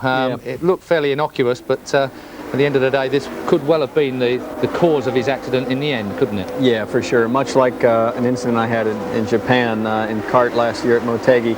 Brushed the wall. He's in traffic, or he's running in dirty air, got pushed up, nicked the wall in turn 4, probably knocked the right rear toe out a bit, and it's the most terrifying thing in the world to have to go into the next corner at the end of Indianapolis, go into turn 1 after brushing the wall in 4, and just wait and see what it feels like, knowing that you've had a touch there. So it was the same for me. It's the Indy 500 for him. At the time I was in Motegi, running in the top 3 for Toyota, and you've got to go in there and just see what happens, and unfortunately it was terminal damage to the back end. Well, he walked away from it perfectly, though, didn't he? Again, I think justification for this new safer wall that they've put here at Indianapolis. Yeah, there's 2 schools of thought there. One is that, you know, maybe the car sits into the wall a little bit more and compresses, but for the most part it looks like it's a softer hit. I mean, when I hit at Motegi, it certainly looked a lot harder than that. So looks like that's working for those guys.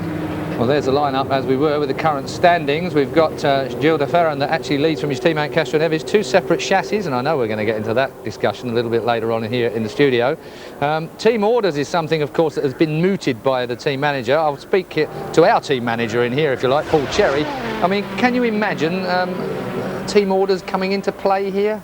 I certainly can't. Certainly not yet. What circumstances then, now you're on that fence, what circumstances would you suggest that they will come in? It will be all about money.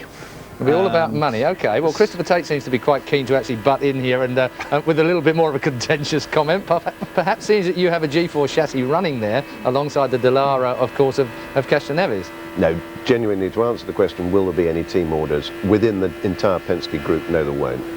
Okay, well that gets a thumbs up from Paul Cherry. We're looking again at the shots here of Scott Sharp hitting the wall, and as you heard from Townsend Bell, our studio guest here today, that really was set up as he'd already kissed the wall on turn 4, had to commit himself into turn 1 just about flat out at over 220 miles an hour, and that was the result. Let's go back to the track then live for the conclusion of the 87th running of the Indianapolis 500, a huge 350,000 live crowd at trackside, and this really is going to be a grand finale.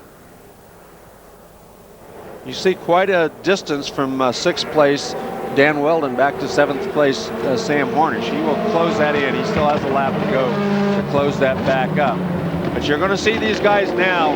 Some of them are going to try to lay back. They're going to try to outguess Gilles de Ferran. If he, you know, he won't pick it up. He's going to be at least in the middle of turn 3 before the green flag comes out, before he can pick up the throttle.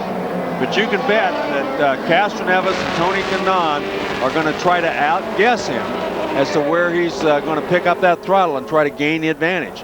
Meanwhile, Sam Hornish laying back there a little longer than I thought he would. I thought he would have caught up with them by now, but he will before they get down to turn 3. The bravest guy so far this afternoon, Larry, on these restarts, without a doubt, has been that guy back in that green-white number 11. Yeah, that Tony Kanaan has been real brave. He made that one move that was phenomenal to pass a couple of cars. Actually passed about 4 cars, 2 of them for position going into turn number 1. You know, all season long, all month long, Brian Barnhart has talked about the aggressive driving, the blocking. That's probably all out the window with the last 10 laps. Now, de Ferran waited a little bit longer that time to pick up the throttle than they have in the past. We'll see if Kanaan or anybody was able to get any kind of a jump as they go down the front straightaway. It doesn't appear. Looks like de Ferran got a jump on all of them. Kanaan cannot do anything before he gets down to turn 1. 14 laps to go. Now, Larry, the worst thing now that could happen is to have this race end under yellow. Yeah, it's been a great race so far. All of these guys, at least 6 cars up there. Look at Sam Hornish in that yellow car. He got a pretty good run. Remember, the Chevrolet's down on horsepower, but he got a great look run. at this block. Oh, Look he's at that almost block. in the grass. That was a block by Dan Weldon, the rookie, and I wonder if the IRL officials will pick up on that. He's in trouble there. He's in the wall. Weldon upside down. Upside down. Back into the wall, sliding upside down on the roll bar. He spun that car around as it hit the wall. The air caught that car. He did go upside down and slide down through turn 2 upside down. And a lot of that was precipitated by the fact he is moving around. You see, threw the steering wheel out, trying to extricate himself. The crew there, the safety crew there immediately.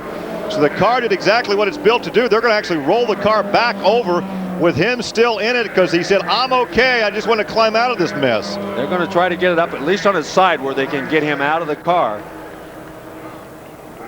They don't want it to slam back down too hard. See, they're trying to get the wheel out of the way. The wheel is still attached with that tether. Well, it's okay if they leave it up there. They just need to get him out of the car. They don't want to slam that thing down either, you know. That could hurt him again. Exactly.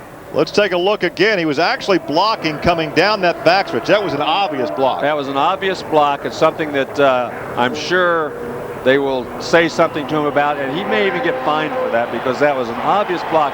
He had Sam Hornish cleared down in the grass almost as the crowd cheers as he gets out of the car. Well, he was the leading rookie driver and was on his way probably to Rookie of the Year honors. And he pulled that blocking move, then he just lost control going to the corner. The car got airborne, got upside down. Now let's watch this replay. Okay, he just lost it. He did a little wiggle, and as he got out there and lost the front wheel, it got underneath the car a little bit and got the nose up. And once the nose was in the air and the air caught it, it just turned him on over. He just did a wiggle right there. Right there, the right rear went down, the air got under the nose, and once the air got under that nose, it just lifted him up off the ground. He didn't come down real hard. Anytime you come down on that roll cage, and it is a testament to how well these cars are built. There it is again, as he does that wiggle. And you know, these things are virtually an upside down wing. That's the way they're built. So once the air gets under that thing, it can lift you just as well as they can suck you down. And that's exactly what happened. There's the aerial right there, upside down from the blimp. What a testament to how well these cars are built and how well the fencing and the walls work here at Indianapolis. All right, now you're riding with Sam Hornish. Now here's the block. Now watch this. He pushes him down almost to the grass. He got so low. Now watch how low he enters the corner. He just entered the corner so low that he didn't have a chance getting off the corner. And Sam was very lucky not to be closer to him right there. Yeah, he was. Now we're going to take a look. Yeah, I'm sure there's going to be a conversation with Brian Barnhart after this little number. Man, oh man. Well, this. Now watch. We want to show you Mario Andretti's crash. I think we have that queued up. Back last month, he was testing the Canaan car. Now watch this. Now look how high he is in the air. 3-4 times, reverse flips, lands on the wheels. He got a cut on the chin. That was it. Now watch this. He runs over that piece of debris on the racetrack. Once the nose of the car got up in the air, it just took off, just like an airplane. He got up, he caught the safety fence, which like 20 feet in the air. Which did its job exactly like it's supposed to. He did about 3 reverse flips, just like you said, Gary. And luckily for him, he came down on his wheels because he came down very, very hard because he was a long way in the air. He was probably 15 or 20 feet in the air. Well, he felt like this place had been very unlucky for him. He got all the luck back there in one afternoon. He's a lucky boy to be alive. Still under yellow in Indianapolis.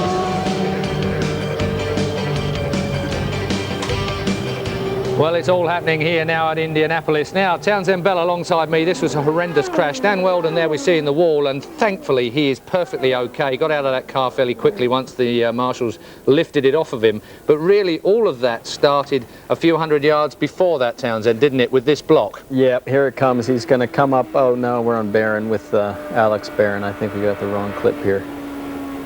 Oh, we're watching Barron's in-car, watching the accident. Yeah, Hornish had a good run, and Dan got pretty aggressive, squeezing down the grass. Here it comes. It's this last dice that Dan does right there to shove him over. Now Dan's early going into turn 3, and he gets in the dirty air of the car in front of him, a little wiggle, and he's out of road. Gets upside down, but it's the first hit that really hurts. The upside down's not such a big deal. It looks scary, but it's the first hit that really hurts. Now, we heard about the American commentary team there speculating as to whether that block, I mean, obviously that is an illegal move, a block anyway on a track like this. Well, it's late in the race. I talked to Dan yesterday on the phone in Indianapolis, and you know, I raced against him in Indy Lights, and we had a couple problems like him and Hornish fighting over real estate there, and he did a good job to keep it nice and conservative. He said he was going to race hard at the last 20 laps, and here he did. He got caught out here, but he'll learn from that, and he's been quick, and I expect good things from him in the future. Well, Britain's great hope there for sure. We were all expecting great things from Dan, and he certainly hasn't let us down through qualifying, and I think we're going to see a lot more of him. He took the option to go racing in America, couldn't find what he wanted exactly here in the UK, and really he's acquitted himself so well in his first ever Indianapolis. Moving on throughout the rest of this race, because we have a short blast to the finish by the look of this, if we manage to get this track cleared in time. Who do you think's going to make it at the end? We've got De Ferran and Castro Neves head to head. Let me ask you as a driver, I mean, forgetting all the team politics, forgetting all the money, forgetting all the bits and pieces that count, Gilles De Ferran and Castro Neves, Helio Castro Neves are in a head-to-head now to the line, aren't they? Given that they've got enough laps to do that. Yep. You got to remember Roger Penske, I think, calls the races for Gilles De Ferran. He's had a good run. De Ferran's had some bad luck, you know, the last race getting hurt, and I guess it was Phoenix actually where he got hurt and then Barron replaced for him. But as long as he gets a clean restart, that's everything. Helio being second, I have a feeling that Helio might just tuck in and give one to his buddy. Thank you very much, Townsend Bell, here in the Sky Sports studio. Well, as you can see, we are under our caution again. Let's go back to the track now live to pick up the build-up to the finale of this race.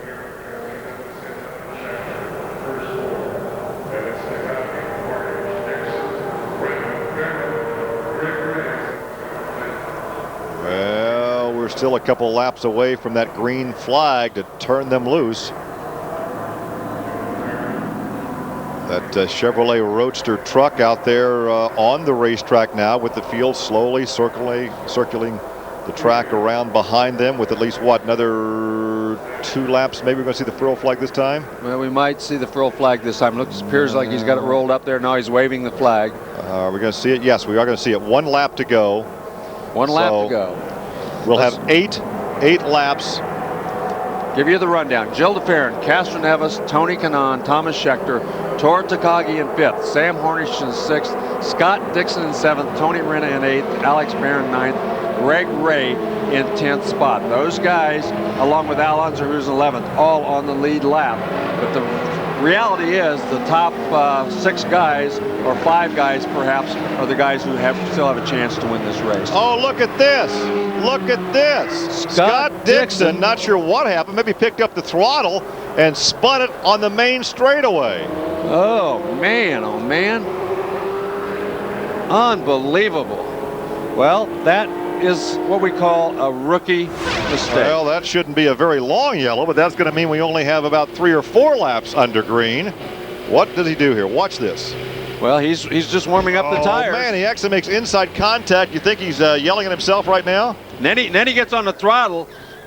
After he made the contact, he just got on the throttle too hard, too quick, and you know, he was just trying to... Look at all the safety, the crew members over there on the inside. He was in trouble. The left rear was already rusted. That's the reason he spun. The left rear was already broken. You can see he broke the left rear suspension when he hit the inside wall, and then he got on the throttle, and that's what caused him to spin. So his day is done. Well, the safety crew rolls up, so we remain under yellow on lap 192. 8 laps to go. We're still under yellow at Indianapolis.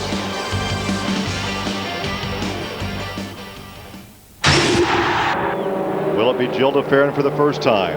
Will it be Elio Castroneves for the 3rd straight time? Will it be Tony Kanaan right there at number 11 for the first time? Or perhaps Thomas Scheckter, who appeared to have this race won just a year ago when he crashed out? So we'll have 6 laps to determine who the winner will be in this year's Indianapolis 500. 400,000 spectators on their feet. They work off the second corner, slowly down the back straightaway. 6 laps remaining when they take the green flag this time by, and this restart is going to be the most important part of this race for those guys in the top 4 or 5 spots. Now, if Castroneves can lay back just a little bit and get a run. Well, that's exactly what he's trying to do. That's the reason he's back there. That's the reason it's so important. De Ferran doesn't want him to get the run. He's got to run now. De Ferran now that De Ferran's on the throttle, so we'll see, did Castroneves pick up the throttle soon enough to get any kind of a run? This is going to be a very important straightaway that all these guys are running right now. I'll tell you what, as far as the total number of guys right there together, the best finish we have ever seen at Indianapolis. Maybe not the closest, but right now, look at them lined up 1, 2, 3, 4 right together. De Ferran, Castroneves, Kanaan, and Scheckter. And it appears that De Ferran did exactly what he had to do as he outguessed everybody. He got on the throttle a little bit earlier than he did the last time. Castroneves did not get a run on him, and Kanaan did not get a run on Castroneves. Although Castroneves right now looks to be closing. Well, Castroneves wanted to rewrite the record book, but he may join the record book as being a 2-time back-to-back winner who finished 2nd in his effort to win 3 in a row. That happened with Al Sr., Al Unser Sr. back in 70-71. He won and finished 2nd in 1972, but Castroneves has closed in. 5 laps to go, and Elio Castroneves knows that he can be the first in history to win 3 in a row, and he's not going to give it up easy. I don't know whether the captain's a little nervous right now or not, but I would be if I were him. Well, you know, the captain has not given any team orders. Unlike some Formula One races that we've seen in recent years, nobody's going to pull over. Uh-oh. Sam Hornish has just lost the Chevy power plant, and he had been running up there in 6th position. So doggone it, his race ends about 5 laps too soon, but he got the car off the track. There is no yellow. The green stays out. There was no yellow as Sam was able to get that car off the racetrack. Well, lucky for us that we're going to get to see a green flag to the end of this race. 4 laps, 3.5 laps actually to go right now, as Castroneves right now doesn't seem to have much for his teammate, Gilles de Ferran. Tony Kanaan has actually fallen back away from these guys just a little bit, as Castroneves right now appears to be the only guy with a shot at Gilles de Ferran. These teammates certainly don't want to crash each other out of this race, but they both want to win desperately. Well, the veteran from Sao Paulo, Brazil, now resides in Fort Lauderdale, Florida. Right now, Castroneves sizing up the situation, trying to see if there's anything he can do at all, if there's any kind of a run he can get any place on the racetrack. And it appears down the back straightaway that time he did close in. So maybe turn 2 is a stronger corner for him where he can make his move down the back straightaway. He's only got another 2 laps to do it. Well, DeFerrin has 2 wins with the Indy Racing League, 4 pole positions. And now his 17th start. We will see the white flag the next time by. Right here is where Castroneves seemed to be strong the last time. He got through turn 2 very quickly. Drew up very close last time down the back straightaway. This time he doesn't appear to get nearly the run, although he dropped to the inside. He wasn't close enough. Well, these 2 drivers finished 1-2 last year, but it was in reverse order with Castroneves winning, DeFerrin going second. Now with the white flag waving, Castroneves is going to pull out all the stops if there's anything left. It doesn't appear down that straightaway. He's only got 2 more straightaways to go, so he's going to have, this is going to be his chance. If he gets a run and can catch him going down the back straightaway into turn 3, it may be his last opportunity for a pass for the win. All right, here they are down the final lap, down the back straightaway. Gilles DeFerrin about to put his likeness on the Borg Warner Trophy, depriving Helio Castroneves of his 3rd straight win. Castroneves back there, he's doing everything within his power, but it just looks like he's not enough. As Gilles DeFerrin, that last pit stop, as he got around during traffic, is going to be the difference. And Gilles DeFerrin takes the twin checkered flags. He wins it, depriving Castroneves of his 3rd straight. But the captain, Roger Penske, has won his 13th race here in Indianapolis. And we will go down trackside to the pit area. Well, I'll tell you, watching those guys together, we just had great stops. We had great fuel economy today with the engines, which made a huge difference for us, keeping us how we need to be. But I'll tell you, for Gilles, he tried so hard, and we let him down last year. But, hey, guys, this is about our team and about our people. It's not about me. It's just a fantastic day for us, and I can't tell you how good I feel. When you're on the radio to Gilles, how worried were you about his teammate and your driver, Castroneves, maybe overtaking him for a record-breaking 3rd straight? Well, I didn't like to see all those restarts because that's where you get a chance to get a bump, but everything went in our direction today. But just again, what a wonderful day. A 1-2 finish for Team Penske. Congratulations. I want to correct one thing. We said that Gilles was second last year. Gilles was second 2 years ago in 2001. So DeFerrin wins over Castroneves. Kanaan takes 3rd, Scheckter 4th, Takagi 5th, and Barron 6th.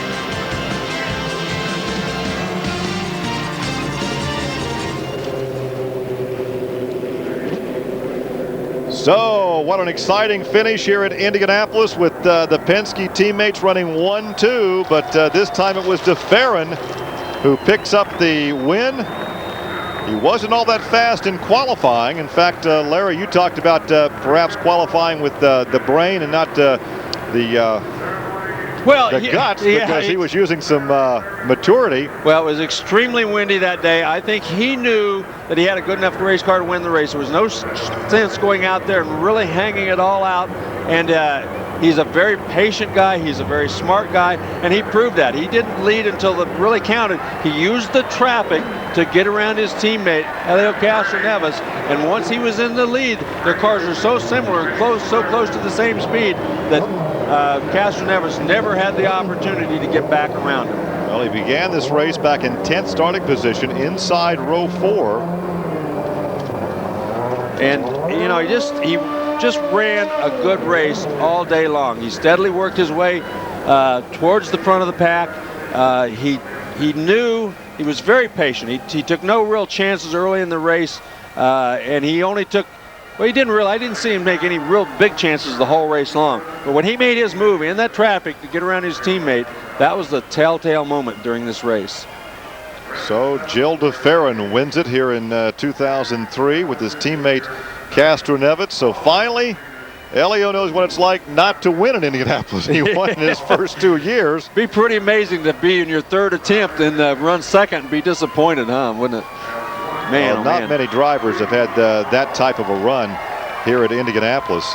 in their first few years. Well, if you think of a guy like Sam Hornish, who had a terrific last 2 seasons, but both times ran terribly here at Indianapolis. Not terribly, but did not finish well either time here at Indianapolis. You figure Bill Holland, in Bill Holland's first 4 races here back in the late 40s, he was second, first, and second. And then he finished 15th in only 5 races. That was pretty impressive.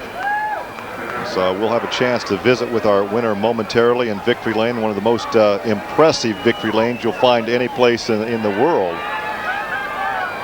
So there, as the car is in position, and they will elevate this victory lane. Good overall shot. The driver still getting some slaps on the helmet. And there's Chip Ganassi congratulating his longtime nemesis. Roger Penske. They both have cars in the race at Charlotte tonight in the NASCAR event. Penske has his driver on the pole. Yeah. And, Ryan Newman. Gilles de Ferran did exactly what he had to do, and when he had to do it, came home the victor. He's got to be a very happy. Oh, he looks like he's in a little bit of pain trying to get out of that race car. A little worn out, isn't he? Or he might just be so happy that he's. I'm not sure that. Well, I know he's happy. That's pain. That's pain. That's not happiness. Some. Now there's some youthful enthusiasm, exuberance, but he was in pain climbing out. To catch his breath there. Well, 3 hours around this place is a long time, believe me. Well, you're mentally tired as well as physically tired. Oh, mentally, this is the toughest thing you can ever do. Pain with the back getting out of the car, but it absolutely is spectacular to see you here. I tell you, Jack, it's hard to describe in words what I'm feeling right now. It's such an unbelievable moment for me. You know, you always dream of winning a race like this and say something smart, but I'm afraid words escape me right now. It's just unbelievable. And the tears of joy. Who says this race isn't the greatest spectacle and the most meaningful race? For Gilles de Ferran, getting a kiss from his lovely wife. Jack Arute down in Victory Lane. And there was just that moment right there, Larry, where it hit him. Yeah. I just won the Indianapolis 500.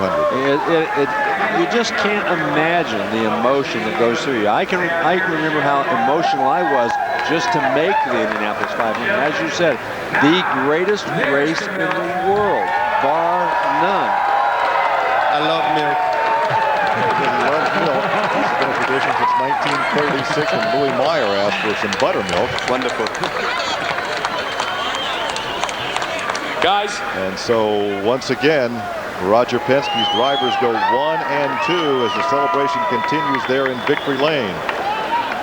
So there is your top 6, the unofficial finish with the Ferran, Castroneves, Kanaan, Scheckter, Takagi, and Alex Barron rounding out the top 6. Tony Renna, the top rookie, in 7th position.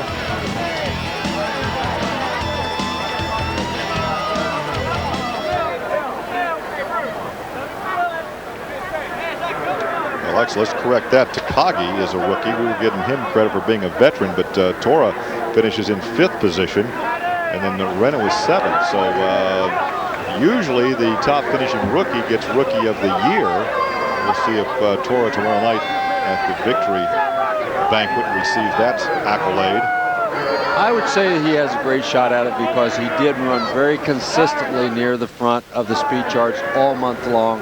And Scott Dixon pretty much took himself out of that running for that award when he crashed here on the front straightaway before the last You talk about the mental aspect, Larry, the focus. It only takes just a momentary lapse and you put yourself out of contention. It doesn't, yeah, it's exactly right. This is the hardest race to keep your concentration on. There are so many things going on. It's such an important race, and it only takes a very small lapse in concentration that can cost you everything. If you have a lapse in concentration during the pit stop, you can kill the engine, which takes away your chance to win, which is what happened to Takagi. Remember, he missed his pit when he went in that one lap. It cost him a chance to get back out. He probably lost 1 or 2 spots just because of that. So very, very tough mentally to stay in this game from start to finish. And you know, for a Scott Dixon, he's going to eat at him all year long till he gets back here next year. Well, and that's the thing about Indianapolis. If you make a mistake, you come back here, you want to win so badly that all year long you concentrate, you think of nothing else but getting back to Indianapolis. You can go from race to race, and these drivers will all try to tell you, oh, it's just another race, we approach it like any other race. Well, that's a bunch of baloney. They don't approach. You're not going to see a guy cry in victory lane like you just saw Jill DeFerrin break down. And they don't approach it like any other race. This is a special race, and it's a special race to everybody who's on any kind of a crew here at Indianapolis. 22 cars running at the finish. 13 were on the lead lap, and I'm sure we set a record. There's the captain with his driver, and I'm sure we set a record on the closeness with the top 4 or 5. We had only between 1 and 5, 1.9 seconds between the top 5 here this afternoon as the victory lane celebration continues.